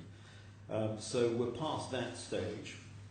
But then 2, subject to any agreement that may otherwise be reached between parties, a relevant party may apply to the court to recover any money paid or property transferred by him under the agreement, and compensation reflecting any loss sustained by the relevant party as a direct result of such payment or transfer.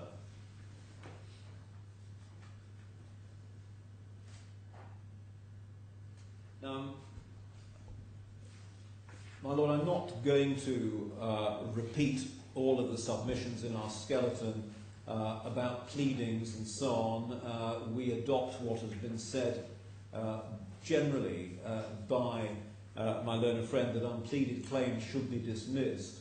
But can I answer a question that my Lord asked Mr. Brindle, and while he was on his feet I gathered the references, because you asked specifically what points had been made about the pleadings. And so can I take you to the references in the submissions and the transcript for my Lord's judgment, I hope. Could I please ask you to look at bundle E?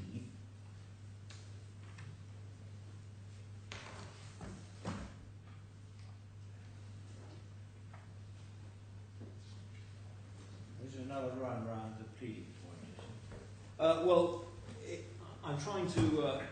I'm trying to answer a question that my Lord asked Mr. Brindle, and you did ask for the references. So all I'm going to do, I'm not going to argue the point, but I'm going to show you the references.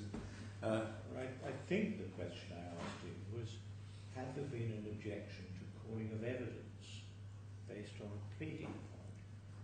Which I think was the question I asked him. Yes, and my Lord, what had been made absolute. Well, unfortunately, it's inevitably more complicated than that. The chronology was that we got the Griffin's report very late. We protested about that in opening. It was said, "Oh, don't worry about that. It can be dealt with during the trial, and we'll see if there's anything left in any of these sort of quantum issues." And in fact, nothing happened. We made some detailed criticisms. Nothing happened. We complained again at the end, in closing, both in writing and orally, that the pleadings had been digressed from, that the whole case had changed as a matter of quantum. It hadn't been addressed. And we said it was too late at the time of closing. And my Lord, those were the references that I was going to show you. I don't know whether my Lord would find that helpful or not. If not, I'll move on. You know whether it helps you.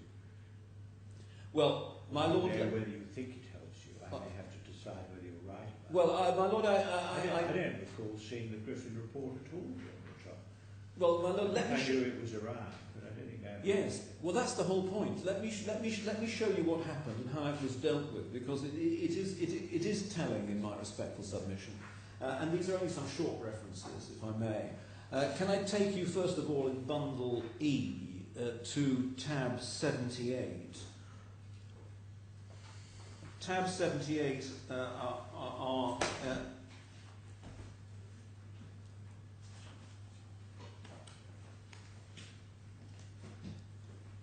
tab 78 are the written closing submissions of the second defendant. And if you'd be kind enough, please, to turn to page 1475.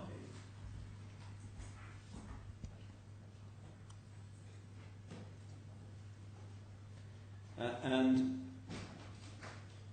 my Lord, rather than wearying you in reading it out, can I just ask my Lord to read to himself paragraph 63 and 64.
And can I ask my Lord then to see how that played out in the oral closing submissions? May I invite you to bundle F5 behind tab 89 at page 3351.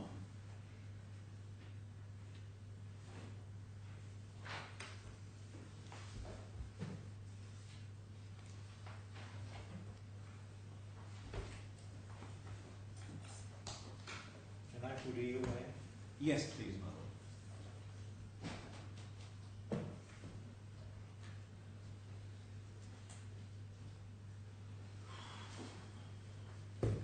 Again, my Lord, in the interest of speed, can I ask my Lord to read from page 3351, line 22, to 3353, line 24?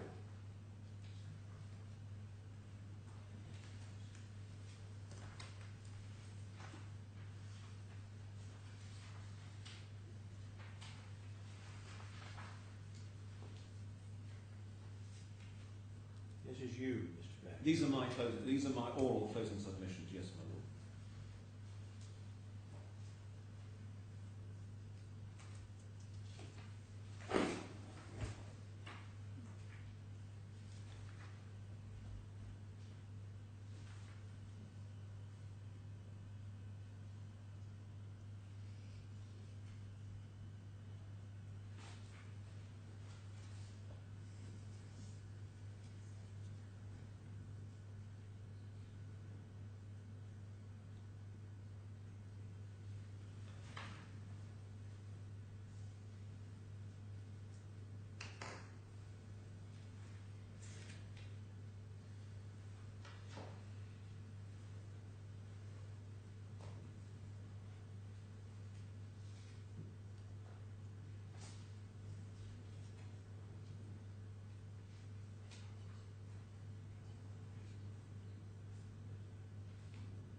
Yes, I've read that. My Lord, I'm grateful. Now, the particular passage, obviously, that I rely upon is 3353, lines 5 to 8. My Lord, we were making it perfectly clear, both from opening all the way through closing in the trial, that there had not been a properly pleaded case on the issue of damages.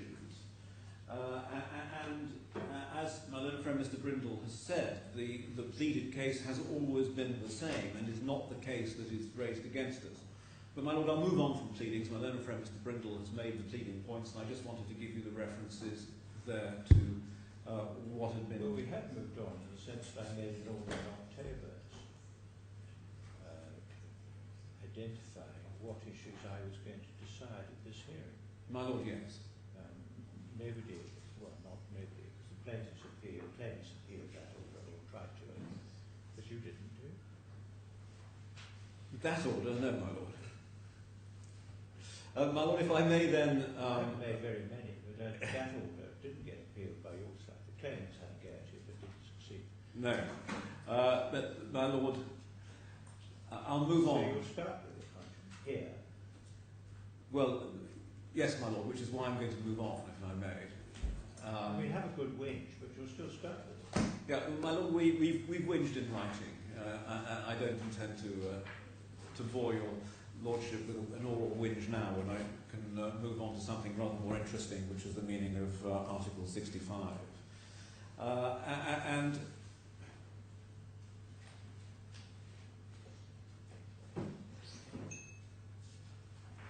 so we were looking at Article 65, and it's important to try to, we say, marry up what is being claimed against the second defendant by the claimant with what its rights are under Article 65. And Article 65 refers to recovery of money paid or property transferred under agreements made in breach of the Financial Services Prohibition. Article 65(2) then adds to that the ability to recover loss as a direct result of the transfer of the money under the material transaction.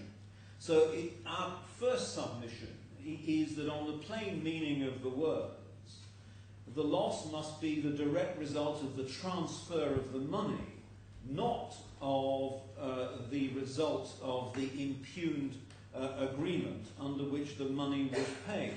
Indeed, we say that the legislature, both the English legislature from whose draftsmanship this was derived, could easily, to the DIFC legislature, could easily have provided a right for compensation as a direct result of entry into the agreement made in breach of the Financial Services Provision. It did not do so. And it's clear that the legislative intent is that the primary relief under Article 65 is restitutionary in nature. And that, we say, becomes apparent from an authority on the 1986 Act, a case called SIB and Pantel, which is in our authorities bundle, Volume 1 that we were looking at a moment ago, and that's to be found at tab 3. Well, first of all, at tab 3, we'll find, in fact, the relevant English Act at the material time, which was the 1986 Act.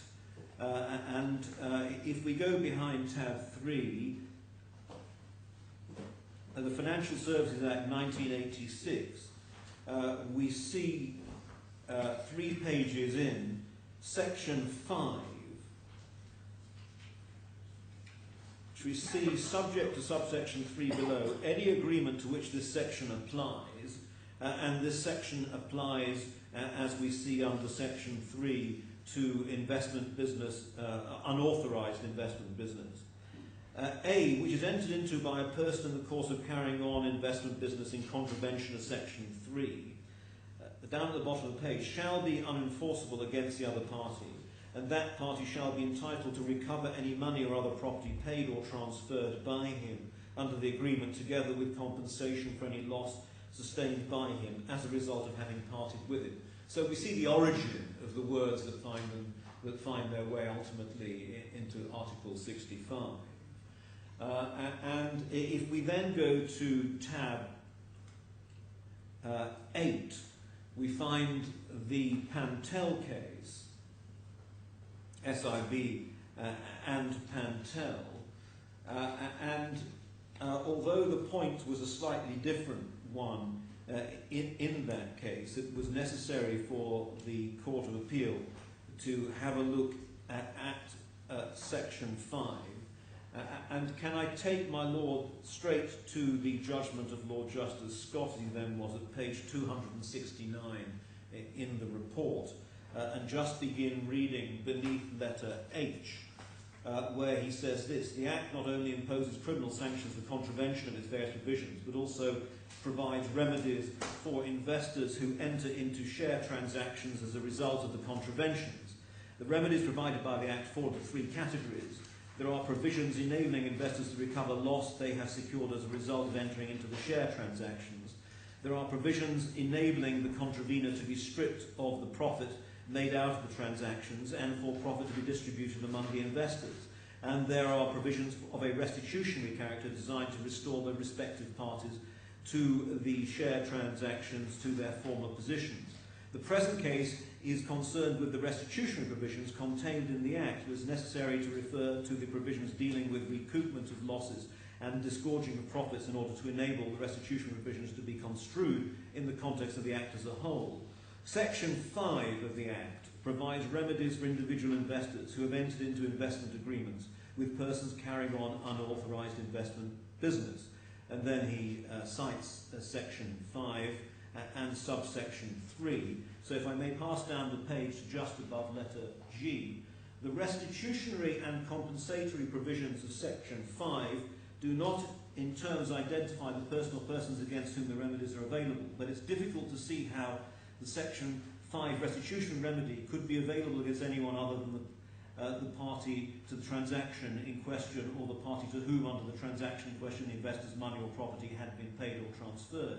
Whether the compensatory remedies available together with the restitution remedy could be obtained against an accomplice who was neither a party to the transaction nor a person to whom money or property of the investor has been transferred is equally doubtful.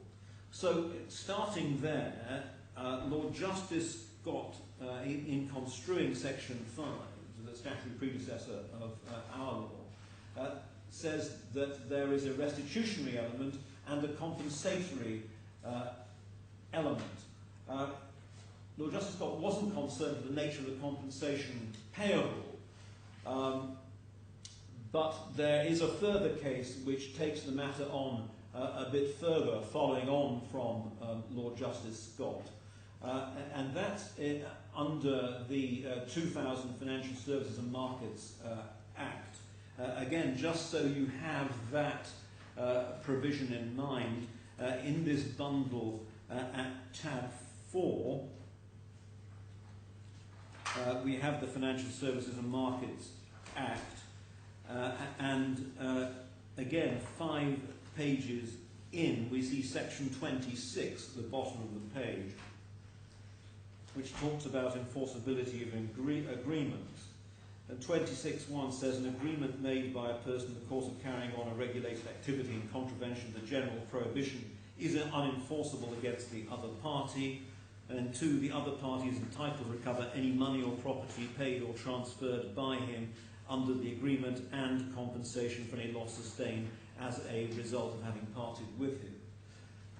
So the wording is much the same, except that the DIFC wording has added in the word direct before loss, and I'll come to why I say that's important in a moment. But that section was considered by Mr. Justice David Richards, who followed Lord Justice Scott, in a case called Re Whiteley Insurance Consultants, which is in our second volume of authorities of law, at tab 15.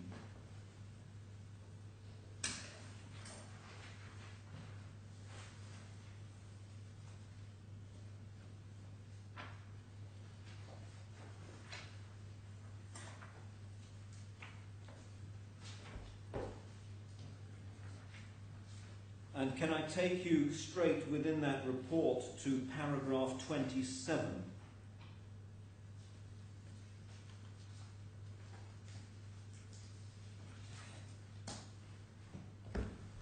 And just take you through that quickly, if I may. Paragraph 27, the learned judge says, all policyholders from the earlier period who claim a return of premiums paid by them are also entitled to compensation under section 26(2)(b) for any loss sustained by them as a result of parting with the premiums. As Lord Justice Scott observed in Pantel, it combines a restitution remedy and a compensatory remedy. Compensation for the interest could have been earned on the premiums would certainly... Sorry, I'll start again. Compensation for the interest which could have been earned on the premiums would certainly be within section 26, but it may be that if a party could establish that he had paid the premium out of borrowed money, he could recover the actual costs of borrowing incurred by him. The precise scope of the remedy provided by section 26 raises difficult issues. Would it, for example, extend to profits that would have been earned on alternative use of the money, which the claimant can establish he would have pursued, or do the words, as a result of having parted with it, confine the remedy to more direct losses, such as interest, or in the case of other property, such as shares transferred by the investors under the agreement, dividends and other benefits which the investor would have received on the shares if he'd received them. By providing a substantive remedy for the loss of the use of the money, section 26 foreshadows the developments in the common law established by the House of Lords in Sempra Metals. Passing down to 28, this is not a case in which to explore the extent of the remedy under section 26(2)(b). The individual sums at stake in this case are small. If the premiums had not been paid to WIC, they would have been paid to other insurers for similar travel policies. At most, the liquidation would be entitled to treat policyholders as entitled to compensation for the loss of interest that would have been earned on the premiums if they had not been paid, and leave it to individual policyholders to establish some greater loss. The question, however, arises as to whether policyholders are entitled even to compensation for loss of interest. In my view, they are not. The claim under section 26 for any loss sustained by the policyholder as a result of having parted with the premium, in my view, there must be a loss in fact sustained by him rather than a notional loss. If, as may be assumed here, the policyholder would have paid the same premium to different insurers at the same time, he has in fact sustained no loss as a result of paying the premium to WIC. The claim for compensation is not an award of interest such as might be awarded under section 35A. My Lord, I read the latter part because it does seem to be meeting the point in relation to the 39.1 million. If that was to be borrowed from another bank in any event, then it would not fall within the remedy that is granted under Article 65, but I'll develop that in a moment if I may. My Lord, the regulatory law addresses, we say, the question posed by Mr. Justice David Richards by the use of the words as a direct result. The compensation we submit is limited to, for example, losses sustained by the loss of the use of the money or property transferred. The learned judge clearly entertained some doubt if a party could establish he paid for the investment out of borrowed money, he could recover the actual cost of borrowing incurred by him, even on the English wording. But we say that point is put beyond doubt by the insertion of the word direct in the DISC legislation, and we submit that by using the word direct, the legislature here intended to exclude claims such as the cost of borrowing the sum invested.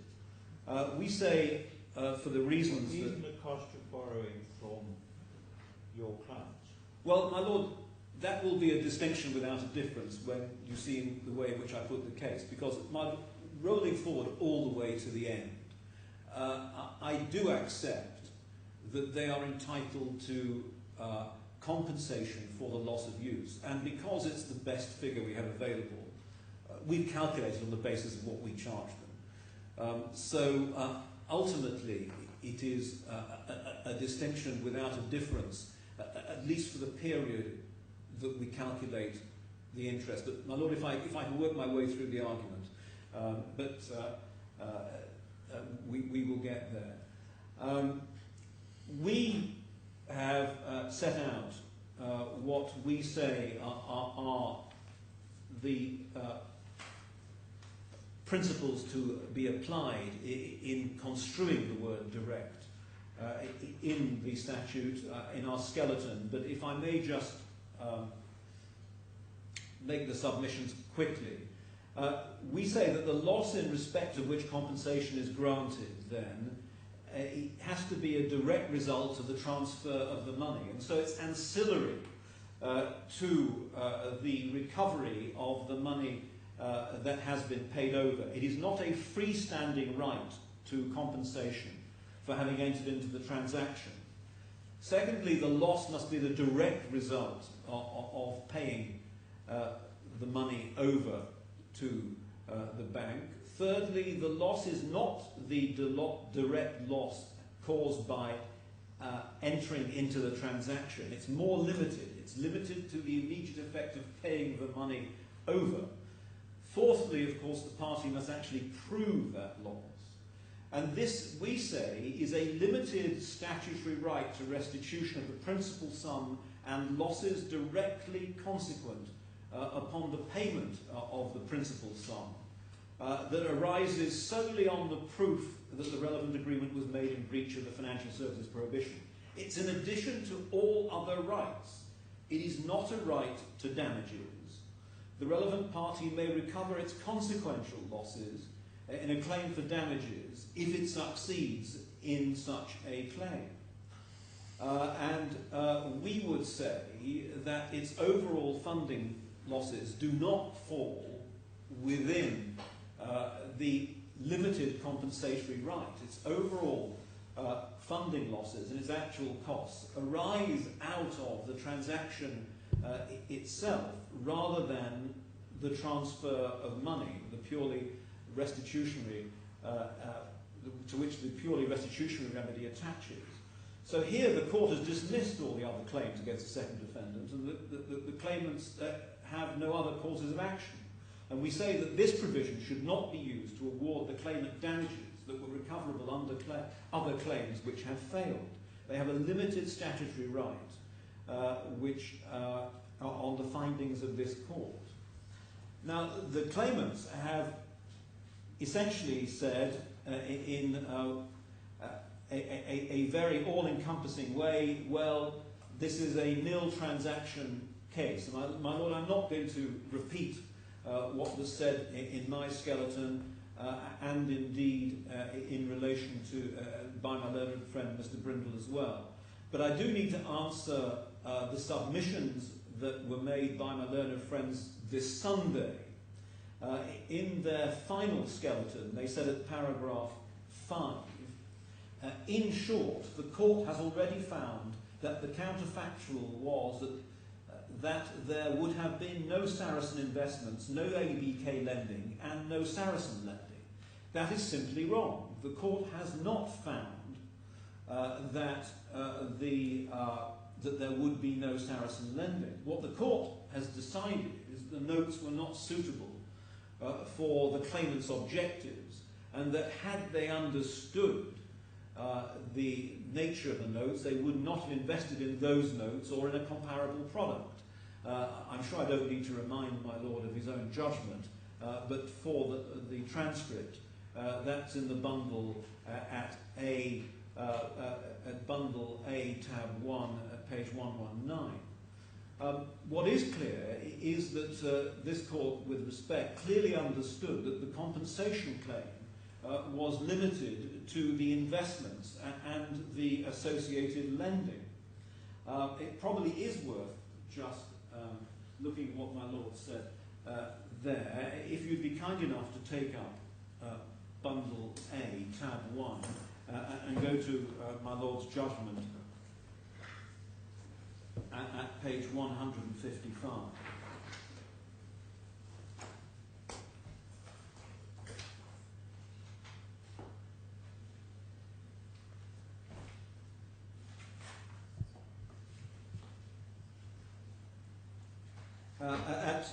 My Lord is there setting out his understanding of the claimant's case. At paragraph 401, in those circumstances, it said the compensation order will achieve the result which justice requires. The claimants contend that the order should cover their principal losses on the investments with Bank Saracen, the bank charges and interest imposed by Bank Saracen on those investments, and the leveraging, the bank charges and interest imposed by ABK on the initial lending. Alternatively, the claimants seek to recover the monies paid by Bank Sarasin under the agreements. The claimants will give credit for the monies that were returned by Bank Sarasin used to reduce the claimant's indebtedness, and so only seek to recover their net losses from entering into the transactions, including leveraging with Bank Sarasin. My Lord, of course, this goes to the point of the 39 million. My Lord fully, and we say correctly, understood the pleaded case, that there was no claim in relation to the personal lending. Everything, as the case has been put in relation to the losses on the notes and the associated lending. And indeed, there is nothing in the reasons that my Lord gave attached to his order of October that relates to borrowing not attributable to the funding of the notes. And so the court has not decided that the so-called no transaction basis means that claimants are entitled to recover interest and fees paid on loans that are not attributable to the notes, since the case has never been put that way, really, until this hearing. More generally, of course, the court has not yet decided what compensation is causatively linked to the breach of the financial services prohibition, which I think is where we started, as the point my Lord said, was the real focus of this. My Lord, I have already addressed you on the detail. What I was trying to do. Well, my Lord, yes. So I haven't done it yet. Sorry, my Lord? Plainly, I haven't done it yet. No, you haven't done it. Exactly, my Lord. If I had, we wouldn't all be here. Exactly, my Lord. So, my Lord, I was agreeing with my Lord's analysis, essentially. It seemed so unlikely, I thought I ought to intervene. Well, my Lord, there's a first time for everything. I've addressed my Lord on the 39 million. And we do say, and we do submit, as I said, that 39.1 million is unrelated to the purchase of notes, and that it is only the borrowing in relation to the purchase of the notes that the claimants have ever sought to recover. There is, in our submission, no link between the sale of the notes and the personal loans. The personal loans do not fall within the ambit of Article 65. It's right to say that they did pay interest. I accept that conceptually the interest and fees paid on the loans could fall within the restitutionary provisions of Article 65, but there's no suggestion that the whole transaction be rolled back. And it really does come down to this, that they want to keep the benefit of the loans because they use those loans to purchase assets. Mr. Khorafi has been coy in our respectful submission in disclosing what assets he purchased and how he used the money, save where we could prove that they were used for the purchase of trucks or the purchase of Bugatti motor cars. But it's unrelated to the purchase of the loans, and so does not fall within the ambit of Article 65. And indeed, it's the same point, my lords, I pointed out in relation to Whiteley. He would have had to have borrowed the money from somewhere else to have used that money for those purposes. And so, as Mr. Justice David Richards found in the Whiteley case, where they had to pay the premiums to other insurers, it's an analogous point that personal lending should not be recoverable. And so there is therefore no loss. The claimants receive their loans, they use the money, they purchase assets, or they discharge liabilities with those loans. The reality is the personal loans are not related to the transactions in respect of which the statutory right to restitution arises. And indeed, perhaps finally and crucially, no right to restitution or compensation under Article 65 in respect of the personal loans was pleaded, and consequently, there has been no finding on liability in relation to those loans in the liability judgment. And so, my Lord, bringing all that to its conclusion. I won't repeat, in the interest of time, what we said in our skeleton about causation, but if I may bring it all together, Article 65 then is a standalone remedy, part restitutionary, part compensatory. There's a two-stage process: the recovery of the money and then compensation for direct loss as a reason for arising out of, direct loss, I'll say it again, is loss as a direct result of the transfer of the money. And we say that doesn't extend to the cost of borrowing. The cost of borrowing is a consequential loss, not a direct loss. And it's the cost of borrowing was consequent upon the transaction itself not proving sufficiently profitable to amortize, to fund the borrowing on the facts of this case. And so the direct result of the transfer of the money in this case is limited to the loss of the use of the money itself. And so the correct approach, we say, is this. First of all, one identifies a transaction or transactions undertaken in breach of the financial services prohibition. In the present case, we say that immediately excludes the personal loans of 39.1 million made to the claimants, because they were not associated with the breach of the financial services prohibition. It's then necessary to identify each sum paid under each such transaction, and if and when it was reimbursed. And then finally, it's necessary to prove the loss sustained as a direct result of making those payments. And in calculating the loss, you disregard any loss that would have been sustained in any event. And so the issues of nil transaction causation that are canvassed in the skeletons arise, and I won't trouble my lord at this late hour with those again. The claimants have simply ignored all of that. They have not engaged at all with the exercise under Article 65, simply saying it's the same as the claim against the first defendant. It is not the same. It is a different exercise. And so, my lord, what do I say then should be payable by way of compensation under Article 65? We've set out in our skeleton the extract from our pleading, where we show what was reimbursed, what the loss was and what was reimbursed, and we've reproduced the schedules in our skeleton from our pleadings, where we take the investments and then show the loss that was finally agreed at 10.445 million on the investment themselves. As I mentioned earlier, the non-callable witch hat note falls out of the picture, because while it may be alleged the transaction was in breach of the financial services provision, there was no loss, because the note was sold at a profit to the first claimant. Thus, the liquidation of the other notes left a shortfall in terms of return of the sums paid of the 10.4 million figure, and that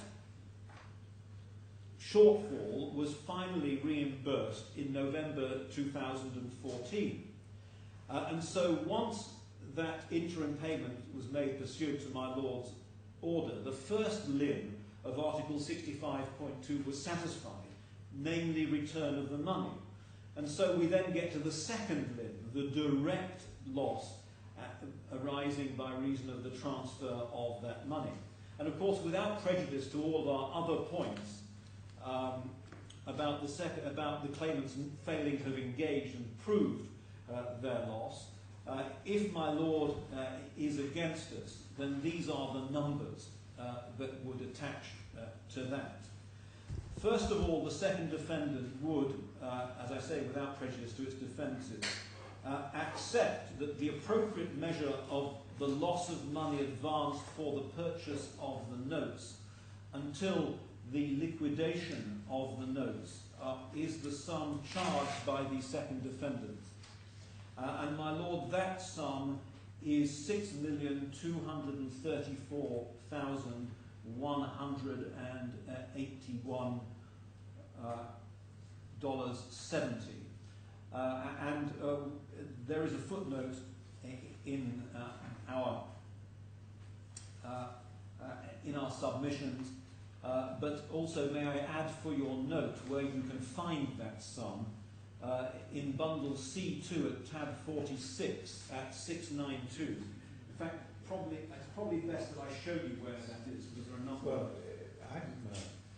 I'm sorry, my lord. I'm looking at what you told me this afternoon under head B. I think this figure has gone up to 7691. My lord, that's a different calculation. Head B is a different calculation. Head B is the way in which they calculate the claim. I do not accept that that is the proper way to calculate the claim against me under Article 65. My lord, I was addressing the way in which Head B has been calculated on the basis of figures as figures.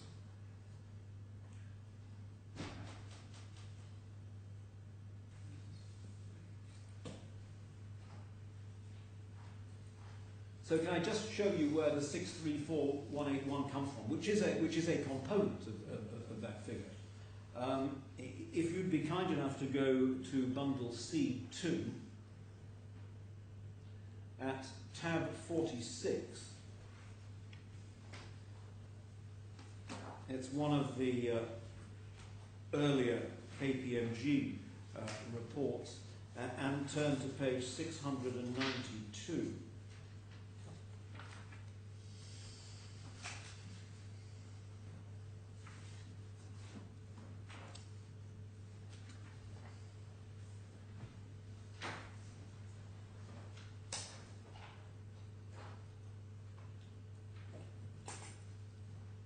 There is a line there that has been extracted for fees incurred on Saracen accounts, adjusted claim by KPMG 6234181.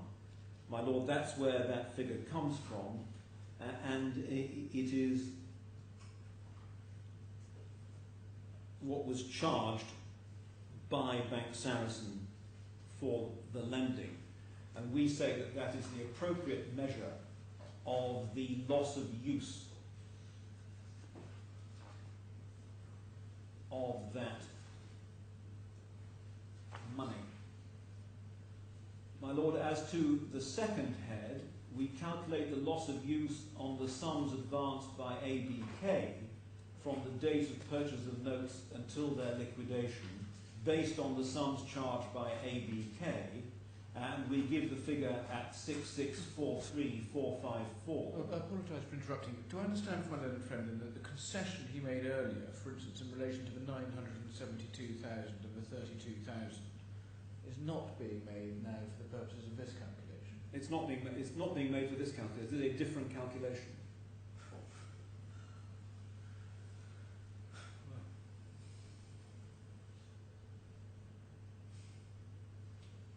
The other one was on the basis of the figures as figures, and that's like, if one calculates head, my lord, if one calculates head B, and my lord were to find that head B were the correct measure, we have the numbers for that. What I'm saying is that if you properly apply Article 65, then you merely award compensation based on the loss of the use of the money, because it is a purely restitutionary remedy in relation to the actual money paid over, and then the compensatory element is the element of the loss of use of that money. And then, my lord, in relation to item 2, I read that out a moment ago. Can I give the reference to where the 6643 comes from? You'll find that at tab, in the same bundle C2, at tab 52, page 912-29.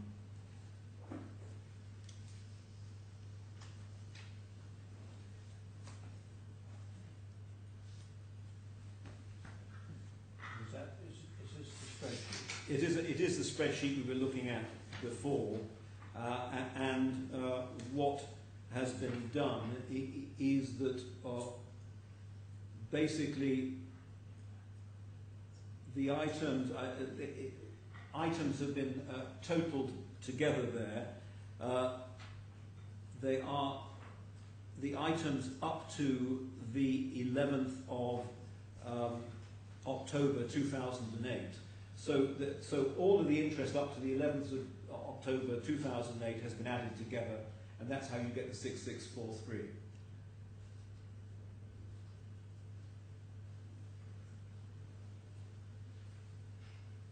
And then finally, at item 3, you have the remaining outstanding money that was left over. So basically, the scheme of this is they get all of their original money paid over back as at the date of the liquidation of the notes, except for the 10.4 million that my Lord ordered by way of interim payment. So that was the outstanding balance.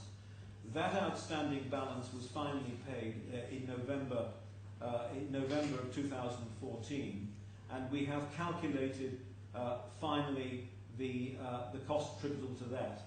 We've taken the figure of LIBOR plus 1% because that is the highest we charge them. LIBOR plus 100 basis points is the highest figure that we charge them for lending to them. And can I give my Lord two figures? We obviously press upon my Lord simple interest, but can I give you compound interest just in case, as my Lord observed yesterday? LIBOR over what period? It is 3 months. It is the period from the liquidation of the. No, you don't understand it. Oh, sorry, 3. It's I think a LIBOR figure will always yes. be related to a Is period. it 3 month LIBOR? 3 month LIBOR. That's what we charge. There's 12 month LIBOR. That's what we charge them. My Lord, it's a 12-month LIBOR, which is what we charge them. Thank you. It's actually in the footnote. I'm grateful for the footnote to 12 months.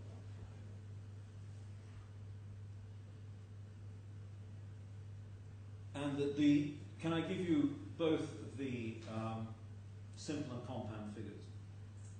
The simple figure is 1,503,164. 1,503,164 164 is simple. Yes, and compound 1,592,572. That's the figure you've got Yes, my Lord. There are a couple of versions of documents that give both amounts. So one was so my Lord has both figures to choose. It makes no logical sense at all to apply a 12-month LIBOR rate to a 4-year period on a simple interest basis. Well, my Lord, both figures have been calculated. I think the case in which I sought to explain this, and in which I think House of Lords may agree, is temperamental, which is the case referred to Yes. in one of these. My Lord, yes. Unless I can help my Lord. It's simply that if you tried to borrow for 4 years, and you probably couldn't get a LIBOR rate for 4 years, but if you did try to borrow for 4 years, the rate would be higher than if you were only going to borrow for 1 year. Yes. Yes, because of the uncertainty. But my Lord, anyway, those are my submissions, unless I can help you further. Okay. My Lord, sorry, You're going to give me at some stage, I hope, the figures that I can put into these are the draft statement on quantity. Sorry, my Lord, I think I've actually been given a typed up document with them in, so my Lord, may I just take instructions? Yes, sure.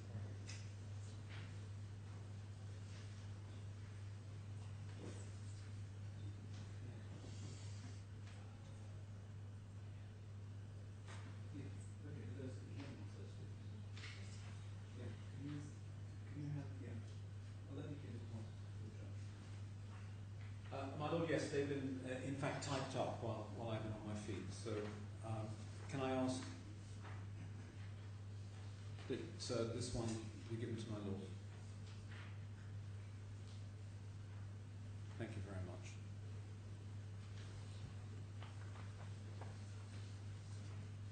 Now you make these concessions in relation to head B losses. I think in fairness to Mr. Hills, he needs to know whether Mr. Brindle makes the same concession. You do, they bind on both of us. Yes, I do. Yes. Yes, I do. I speak for both of us, don't I? I do, because I didn't have the Article 36 point. So. You didn't have the article. 65. 65, that was 65. Yes, my lord. I Yes. didn't have the Article 65. No, I fully understand that. Yeah. This is just simply there are two concessions, a 972,227 and a 32,449. Yes, my lord. I'm permitted to speak for both defendants. Speak for both. Yes. Then so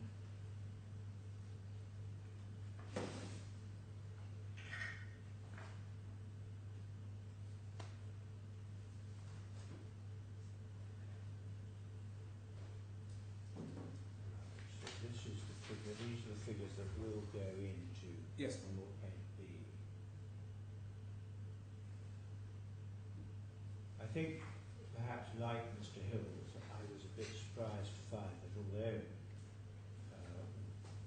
I read under paragraph 7 the defendant's quantification of this head loss is, and it now becomes 7691405, which is not the figure that you gave me. You gave me 7691405.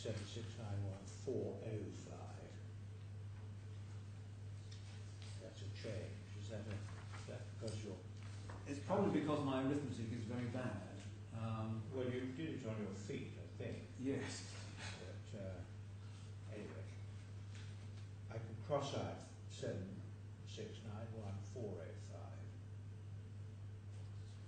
That now needs to be replaced by 7691355. I'm sure this is much better than mine.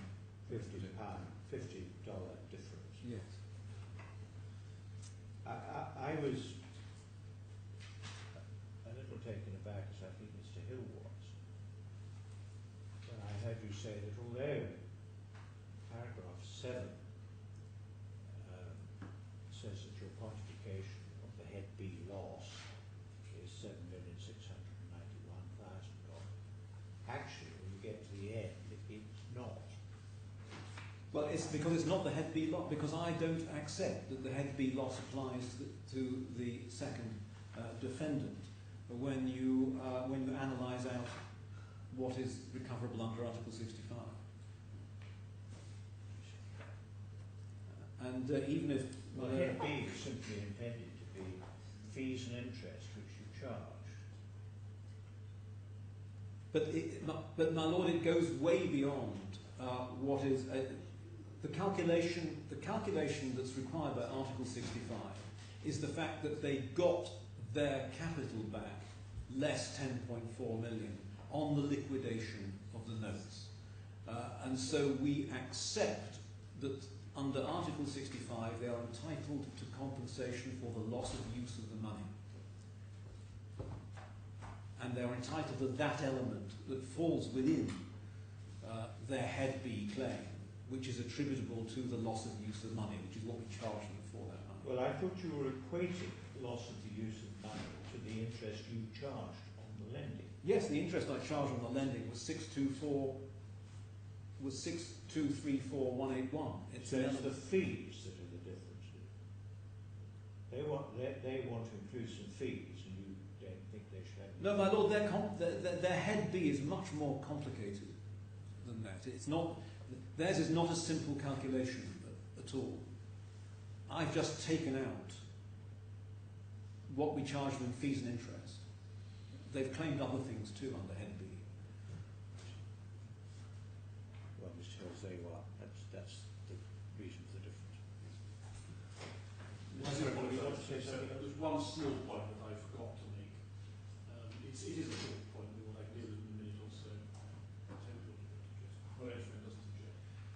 it's simply this, my lord. I made the submission in relation to CBK interest that the taking out of the CBK loan was effectively caused, I've already made this point, by effectively a decision by the first and the second claimants to keep their assets and take out a loan which didn't involve their assets being sold.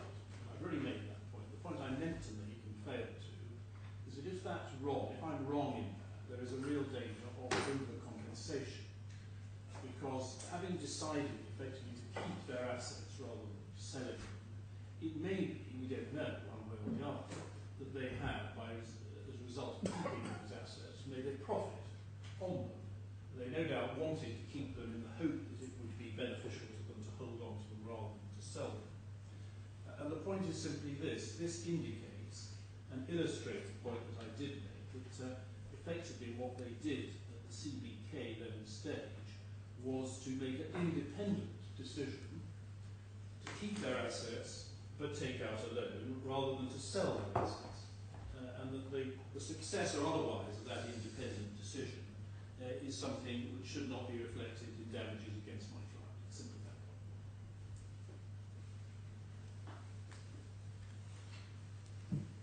Well, if I could deal first in reply to Mr. Brindle's submissions, I'll leave aside for a moment the 39 million drawdown point, which I'll come back to. The learned friend's otherwise first point, which he just came back to at the end, was that the cause of the loss was the claimant's decision not to realise assets to repay borrowings. That's a false point for two reasons. First, because these losses, of course, still need to be funded, and if not funded by borrowing, which we're claiming for, the costs of funding the repayments would still need to be accounted for. The second reason is that it was clear on the evidence from Mr. Khorafi that it was has never been as simple as just paying off these monies.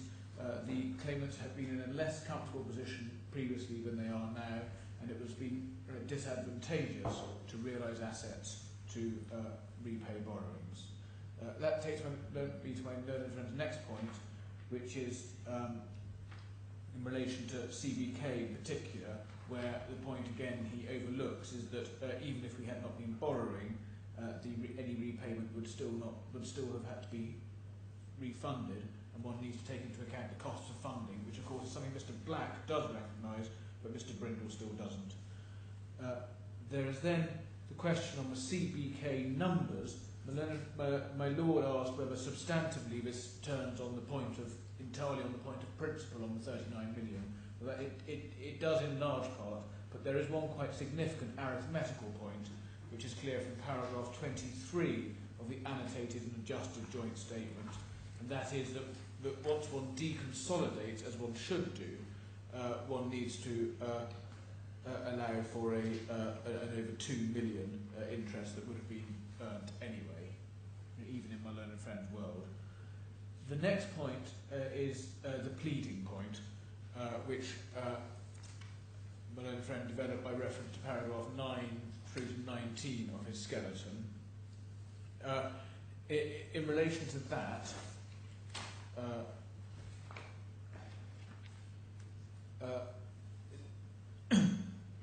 I have been surprised at this hearing to see it coming up, because we went completely around this boy in October. My Lord will recall that exactly this point was run in relation to all of our claims, and it was suggested the correct amount, at least at one stage, the correct amount of damages recoverable was nil.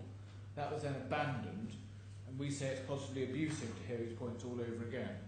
My Lord has determined we are entitled to compensation in relation to this category of losses subject to quantification, and that is what is also provided for at paragraphs 428 and 431 of the judgment. My learned friends ran this pleading argument and didn't get anywhere with it in October, and you can see the point just from my Lord's note at, for example, their skeleton argument at B1, tab 18, page 242, para 13. And this court went on to give directions for quantification of evidence in relation to these heads, as you can see at paragraphs 3b and 5b of the order at tab A6. That provides that the defendants are liable to pay us, and the amount of the liability is the thing that's currently being quantified, and that's liability in respect of further amounts in respect of fees and interest to Bank Saracen and losses arising out of the claimant relationship of ABK. So So that has already been determined, and it's not open to either of my learned friends to raise that pleading point all over again. Just in relation to Mr. Black's submissions in relation to what happened at trial, the actual sequence of events was at the beginning of trial, we were told by Mr. Black that we would have a response to the Griffin's report and the Griffin's numbers, and throughout the trial the defendant actually dragged their feet despite repeated chasing from us for a response, which we finally got orally at the end of trial. And then what happened is when we received their written closing argument, they sprang on us the suggestion that it was now far too late to deal with it all, and that it was unpleaded and so on. So I made submissions complaining about all of that in the oral closing, and just for my Lord's reference, that's at bundle F5, tab 89, page 3249 to 3250. This point was also disposed of in February of this year, when the pleading point was raised in terms and in very similar language in the skeleton argument of my learned friend Mr. Brindle, paragraphs 29 and 30, and that's at bundle B1, tab 23, page 303, and it was raised in connection with a strikeout by him in relation to all the evidence, as well as in opposition to our amendment. And the point wasn't really pursued on the strikeout, and the strikeout was dismissed. The point was raised in relation to my amendment. I did say that the point could be raised again at the quantum hearing, but then I actually went on to deal with it on its merits. That's in relation to the amendment. I never said the point could be raised at this hearing in relation to the strikeout, which was not pursued. But even in relation to the amendment, I dealt with the point on its merits, and the court dismissed the strikeout application and granted allowed the evidence to go in on the evidence application. So, for all of those reasons, it really is bordering on the grotesque to see this point coming up all over again, we would submit, my Lord. And the short point is that it was clear at trial what our case on quantum was. We were urging the defendants to deal with it. They eventually did so. We could, of course, have produced an amended pleading at trial if necessary, but matters have moved on, we are now engaged in a process subject to following the court's directions in October, which did not require us to produce an amended pleading, nor indeed did the court do so in February. Well, that's the pleading point. The next point is about Samco and scope of duty. My own friend says he can rerun Samco in relation to the further claims, and what he means by that is claims in respect of ongoing interest charges and the like for periods after October 2008. Now, the argument is that those charges are not foreseeable, and it was not foreseeable that outstanding lending wouldn't be closed out on the liquidation of the notes. One only needs to take a half a step back in my submission to see this point as a very bad one, because what we are dealing with here is a breach of regulatory duty, which includes failing to take proper steps to establish the claimant's wealth criteria and putting the claimants into leveraged investments when the first defendant had no basis for thinking that they qualified as clients, including by reference to their wealth. And so it was obviously a natural risk that the closeout of the investments wouldn't cover the lending, and that was inherent in these leveraged positions, and we would submit that it is obviously in the reasonable scope of contemplation that the consequence will be that lending will not be covered by the liquidation of the investments and will be left outstanding. That point also answers the same point when it was raised again by my learned friend in the guise of causation and mitigation. And I think my learned friend Mr. Brindle fairly accepted that those are all different ways of looking at the same point.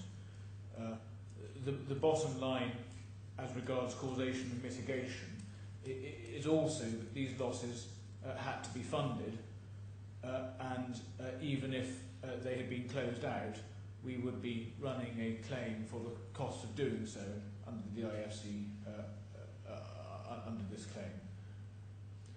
And I've made the point about not being as easy as all that as simply closing out the positions given the claimant's asset position and their illiquid assets. Well, the next point from a learned friend was on the point my Lord is wrestling with in terms of the test for causation, but for, and similar. And what we are saying is that in this case there is very obviously a but-for connection, but much more than that. We also say the position goes significantly further. It wasn't just that Saracen happened to be the bank we were in contact with and therefore we borrowed the money. These loans were inherently related to the investments. They were an advance of profits and were said to be. One can't possibly say they would have happened anyway, and that was certainly not Mr. Khorafi's evidence, it was to the contrary.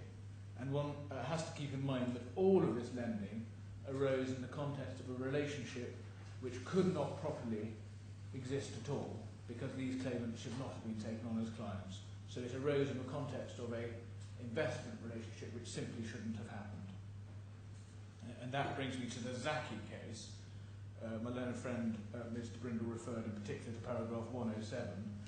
Now, the first point about Zaki is that the relevant part is itself not only obiter, but also equivocal, in that on the point Mr. Brindle seeking to get out of it, the most that's said is there's a doubtful proposition.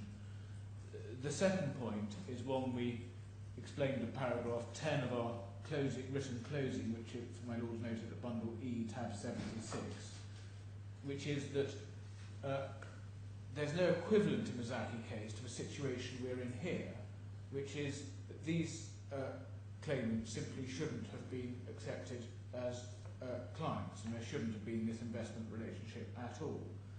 And that is in addition to the fact that Article 94 isn't in exactly the same terms by any means as the English equivalent.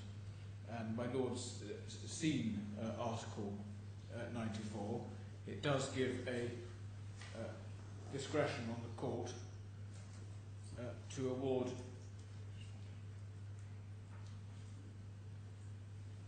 compensation in relation to loss and damage as a result of such conduct, or any further order as the court sees fit, and it is in wider terms, I would submit, as the English equivalent in any event. My learned friend Mr. Brindle did run Zaki already in relation to his main Samco case, and the court has decided that against him, and the same reasoning applies in relation to his attempt to rerun Zaki in this context. And the same reasoning applies whether my learned friend is approaching this as a matter of scope of duty or causation. We then had my learned friend Mr. Brindle's points on the blown up schedule. In relation to C3, we can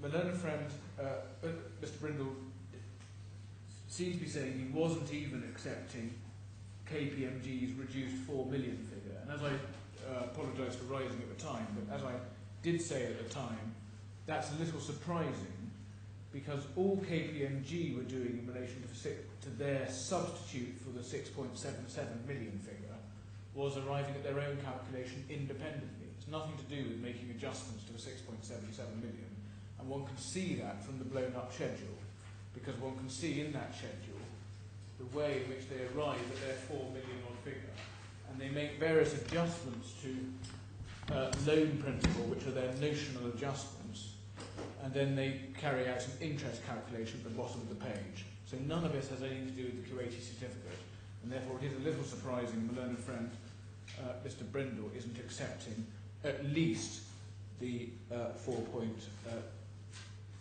figure from KPMG. Now, back on those adjustments, what KPMG have been doing by this blown up schedule, and this is a point which my Lord asked Mr. Brindle about, is KPMG are making downward adjustments to Miss Alia's entries to take into account the notional effect of moving a positive balance from C2 over to C3. Now, there's no there's no basis for doing that. So not only does none of this arise because we're not in their world on the methodology, but even if we were, there would never be an appropriate basis for moving C2 positive amounts towards C3. And so... But it depends on moving two amounts, I think. There wouldn't be a positive amount in Mrs. Hamad's statement if her husband hadn't transferred, if her son hadn't transferred some to her. My Lord, yes. So you've got a two-stage process. Notionally, Mr. Khorafi transfers money to his mother, and then notionally she transfers the money to Mrs. Rifai.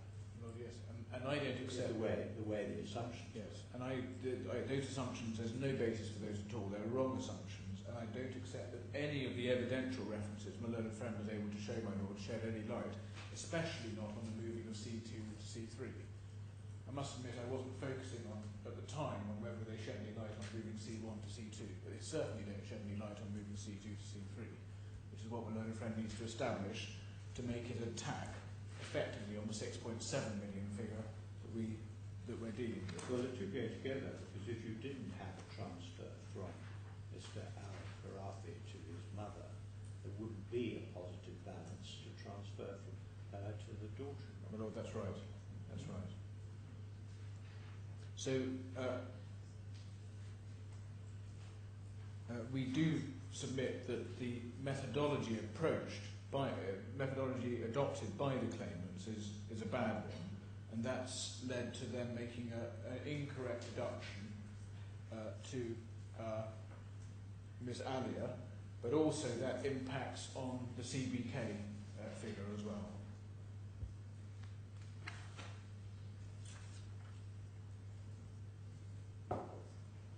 We're back on onto the Kuwaiti certificate itself. My learned friend continues to complain about the lack of account statements, but the bottom line is we made clear we just don't have them. We do have the judicial certificate, and that's what we've been able to provide to the court. And it's not especially surprising that the statements in relation to this monies accruing on this liability following the guarantee are ones that we don't have. The learned friend then said there was some difficulty in arriving at a construction or interpretation of the certificate. There's no difficulty at all. It's absolutely clear what the document means, and it's clear what the certificate is. And indeed, my learned friend's own case, as put to Mr. Khorafi, was that the certificate must have been arrived at based on an expert assessment. There's then the... that's why I dealt with that point.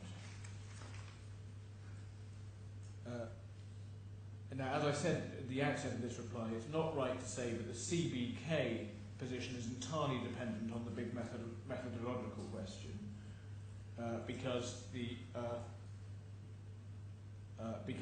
as I've just said, the KPMG approach assumes a consolidation of accounts, and you can't consolidate for the reasons I've said, and that leads to the adjustment we contend for, paragraph 23 of the annotated joint statement of somewhat over 2 million. My learned friend Mr. Brindle then made a criticism surrounding the CBK loan renewal in 2012. It's very hard to see where that was going. One can see there's been a renewal. This case has always been about CBK lending being outstanding for this quantum determination, and that remains our position. And it doesn't matter that there was a renewal along the way for the purposes of our case. The next issue dealt with was interest. And there was a debate between my lord and my learned friend about what one does in a case where interest is ongoing. And my learned friend seemed to be holding it against me. Well, having first accepted that in a case where a claimant may not be able to repay, it may be appropriate to capitalise interest going forward. My learned friend then appeared to be holding it against me that hadn't so far been what we've been suggesting. Well, if that's is the way he's putting it, then we certainly do say it is open to my lord to make a capitalisation of interest, especially in relation to C3. And for the reasons my learned friend explored in his submissions, the only, or the most natural conclusion one can get to completely achieve compensation would be to capitalise up to, but not exceeding, the amount of the outstanding liability.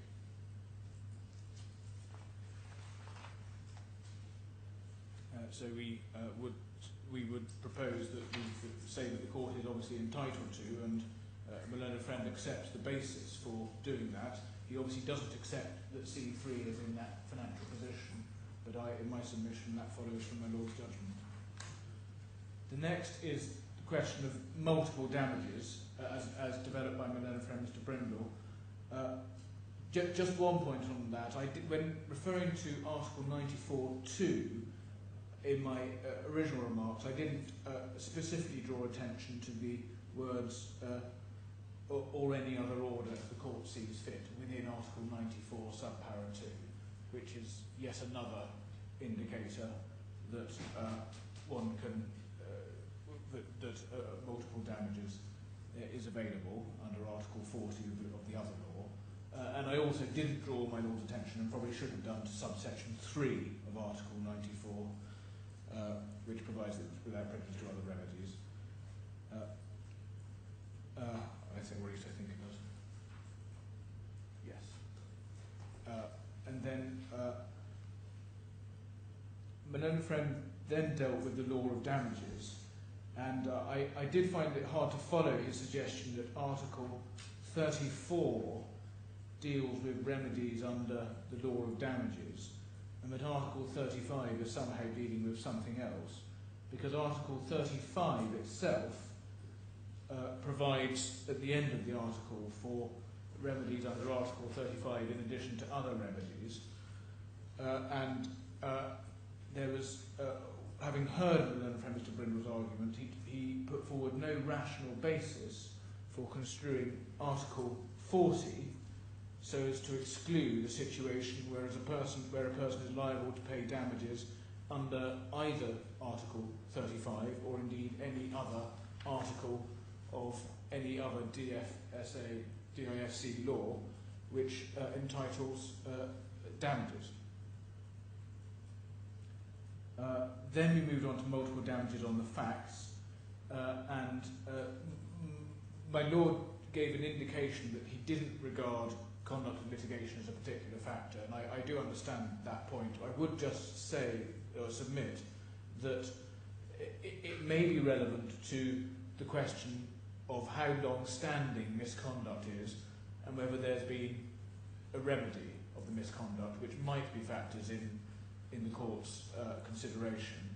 And as I submitted last time around, the conduct of this litigation shows it's very long-standing misconduct and not remedied, and indeed quite the contrary. So it has, in my submission, some bearing, but I do appreciate my Lord's focus on the original conduct. There's then the question of whether exemplary damages are relevant, and my learned friend's submission was there, the court needs some sort of factors to grab hold of.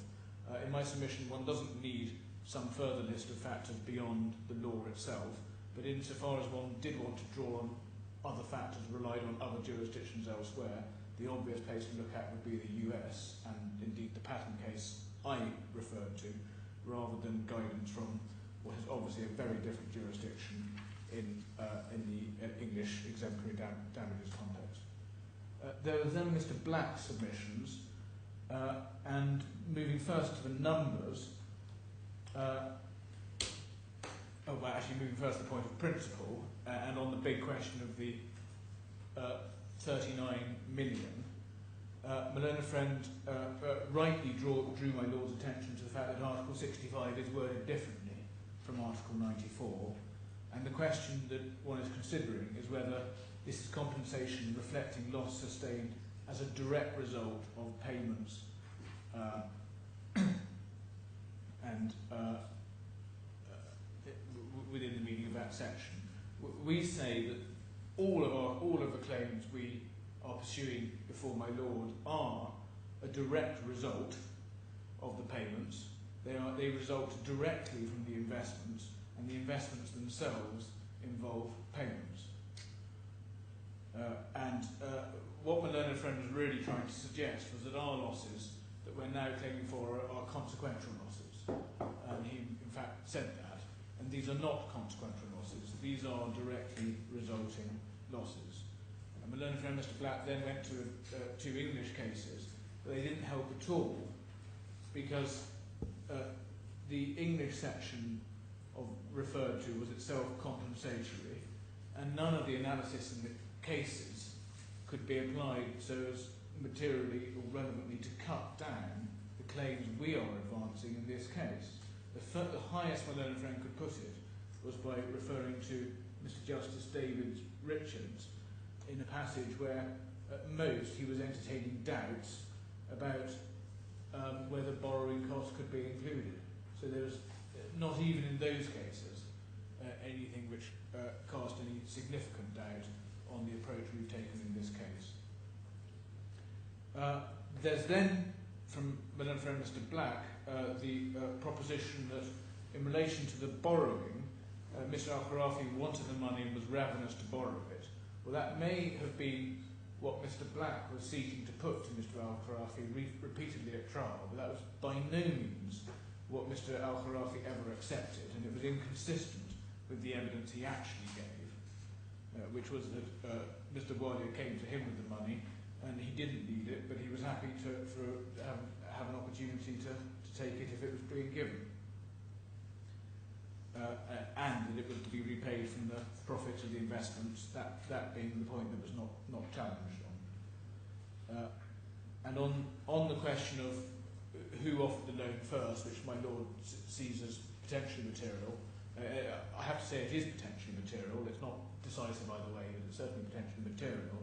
We would submit that Mr. Khorafi's evidence is to be preferred to Mr. Alia, who has already been determined by my Lord to be an unreliable witness.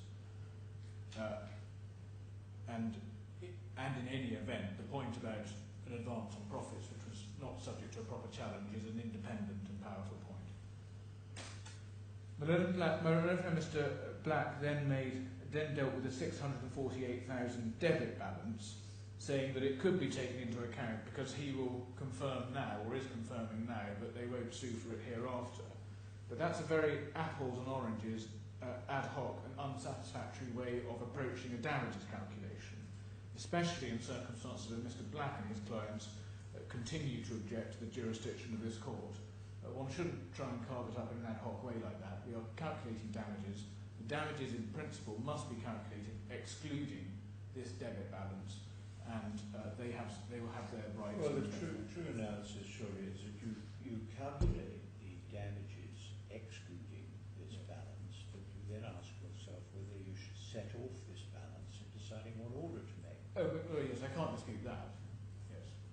I mean, at the moment, it doesn't seem to me that you can take into account this debit balance in calculating the damages or compensation. That's exactly my point. But nevertheless, it should be brought into account in deciding how much one side pays to the other, by way of a settlement. Well, Lord, yes, and either this court can do it or it can be dealt with in Switzerland on that point. Dealt with where? Well, in Switzerland or anywhere else. So I don't know whether, if they're pursuing their debit balance, they will do so in Switzerland. I don't know. Their cases, they would. But anyway, but certainly that's open to my Lord to say. Told by way of assurance that if it is taken into account, Mrs. Rifai won't be sued on it. I would. My present view is that it's actually rather an academic point. It ought to be, yes. That correctly analysed, it doesn't form part of the calculation of compensation. But it obviously should be swept up in deciding how much the bank pays to you. Well, I quite understand. That may produce a slightly different result in relation to the first claimant and the second claimant. But you can't get double recovery. No, it certainly can't. No, and they're not trying to. But Lord, can I then move on to my own friend dealt with the 179,000 deduction by going to the bank statements. Now, I have to say I can't take that further. He did refer to entries on the bank statement. Griffins aren't here. I can't say those entries are not, but he's got it wrong, as it were. I'm just not in a position to advance matters further than the Griffin's statement goes. Well, at the moment, it looks to me as if they didn't Yes. identify those entries, Yes. and we now have had them But identified. that's what it looks like to me too. But I'm not. I just can't take it further. I can't verify either way. But that's certainly the way my learned friend. It looks like my learned friend's made some good points on that. What he then, my learned friend then made. Conceding it. You're not conceding it. I can't. No, I'm not in a position. I'm not conceding because I'm not in a position. I just can't get to the bottom of it. But I'm certainly not making further submissions to contrary effect. My learned friend then concedes the 32. At least at the first half of his submissions, he conceded it, just it is odd, having conceded that concession isn't a proper concession even in relation to the last part of his submissions, because this 32,000 was an early repayment penalty in relation to borrowing on these investments. So one does wonder in what world it can be right for Mr. Black's damages calculation not to concede that for his damages calculation. It's a very, very narrow and, in my submission, perversely narrow view of what Article 65 is providing for if it does not provide for recovery of an early repayment penalty on borrowing on this investment. Well, I've got it noted down as that now you see it, now you gain a point. Well, yes, I was a little surprised. There's then the 1.148 million figure, where the 972,000 is conceded. There's the next part of that figure is that he says that 165,000 is interest on a profitable transaction. Now, we've given credit for the profit of that transaction, so there's nothing inconsistent with our approach on that. We say the transaction as a whole was part of the impugned investments and connected with it. We are not taking free profits because we've given credit for that in our calculation. And my learned junior has the references. This is the witch hat. This is the witch hat, yes. Yes. Yes. The references are C1 41 422, that's the Griffin's table of paragraph 4.3, which contains what's called head A and head B, and then there's a breakdown at C1 42 605, which gives a breakdown of heads A and B and shows the witch hat profits being included. So we're not doing anything inconsistent or unfair. Now, that really comes back to the whole approach by my learned friend Mr. Black, which is my last point, which is he accepts that we have to have our cost of funding, unlike Mr. Brindle, but then he arrives at a whole new calculation, not supported or based on his expert evidence, as what he says is the calculation of the loss. And my submission, in short, is that having listened to Mr. Black, the irresistible conclusion is that on analysis it should be the same damages as I'm going to arrive at with my learned friend Mr. Brindle. His big point of principle is on 39 million. He puts his argument on the 39 million in a slightly more focused way, in that he has an additional point on the wording of Article 65, which goes in particular to that 39 million. But wherever we say we're still right on the 39 million, even on the Article 65 point, but even if we were wrong on that, all the adjustments we make to their adjustments for the 39 million are still equally legitimate on Mr. Black's approach as they are on Mr. Brindle's. So you really ought to end up in the same place. And the 32,000 early repayment penalty is a stark example of exactly why that is so. So we say the court doesn't need to get overly exercised by the slightly alarming prospect of Mr. Black coming up with a whole new calculation, because if you actually analyse this matter of principle, it all amounts to the same thing. Lord, unless I can be of further assistance. Thank you. The only other thing that perhaps your Lordship needs to be updated about is where we've got to with the amended joint statement and the claimant by claimant split. Well, we haven't got to the bottom of that yet, I'm afraid. Well, I've had Mr. Black's input in relation to Head B, You have. but I haven't had any input from you No, on Head C and D. that's right. Am I likely to? Yes, the position is you're certainly working, but we haven't been able to do it yet. And I would ask your Lordship for time for us to be. We will certainly agree a joint statement that takes into account claimant by claimant calculations in relation to all matters. But the document that was put before your Lordship this morning, not complaining about it, is actually quite complicated. And certainly we feel we need to discuss it with KPMG and get a clear answer, but so we don't mislead the court. Well, it would be helpful And I'm sure it would. to have claimant by claimant, because I'm going to have to end up with a claimant by Absolutely. claimant answer. Indeed, we fully accept that. We're just asking your Lordship for a bit of time. Communications with KPMG sometimes take a while. Could we have until 4 o'clock on Thursday? Yes, Thank you. I can understand the point that you just made. Thank you. Now, do you have a date for the hearing of this appeal yet? No, Lord, we have been offered possible dates in either May or September. May is not going to be possible for me, so I doubt whether that's going to be all my learned friend. But I gather that's the first date the court has set, but I think that's unlikely for council availability reasons. I mean, I ask that September because is not presumably, whatever I decide on this quantum determination, one side or other will want to appeal that, and it would be sensible if that's going to happen if the Court of Appeal only had one bite at it and not two. Well, I may be pushing too far, but I really think a May hearing is a non-possibility, quite honestly. I don't know if anybody wants to take us, say otherwise. In which case the court has told us it's not May, it will be September if it isn't May. And I see maybe associated with Be September. Well, thank you. nodding her head. I've got it right as far as the court's concerned. That's helpful. That gives me some idea. Yes. I mean, I can't see why we should do it in September, and I personally rather hope that seems suitable. I think the learned friend is hopeful that that will suit him as well, all of us. the sooner I get rid of this judgment with all these figures in it, the better. There are other things that in my life, as well as Khorafi, that I sometimes wonder.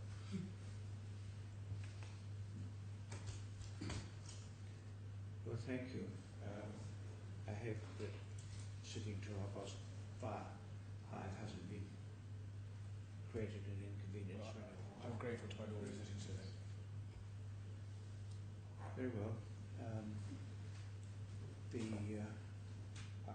I shan't expect any of you to be present when the judgment is handed down. All right.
aggressive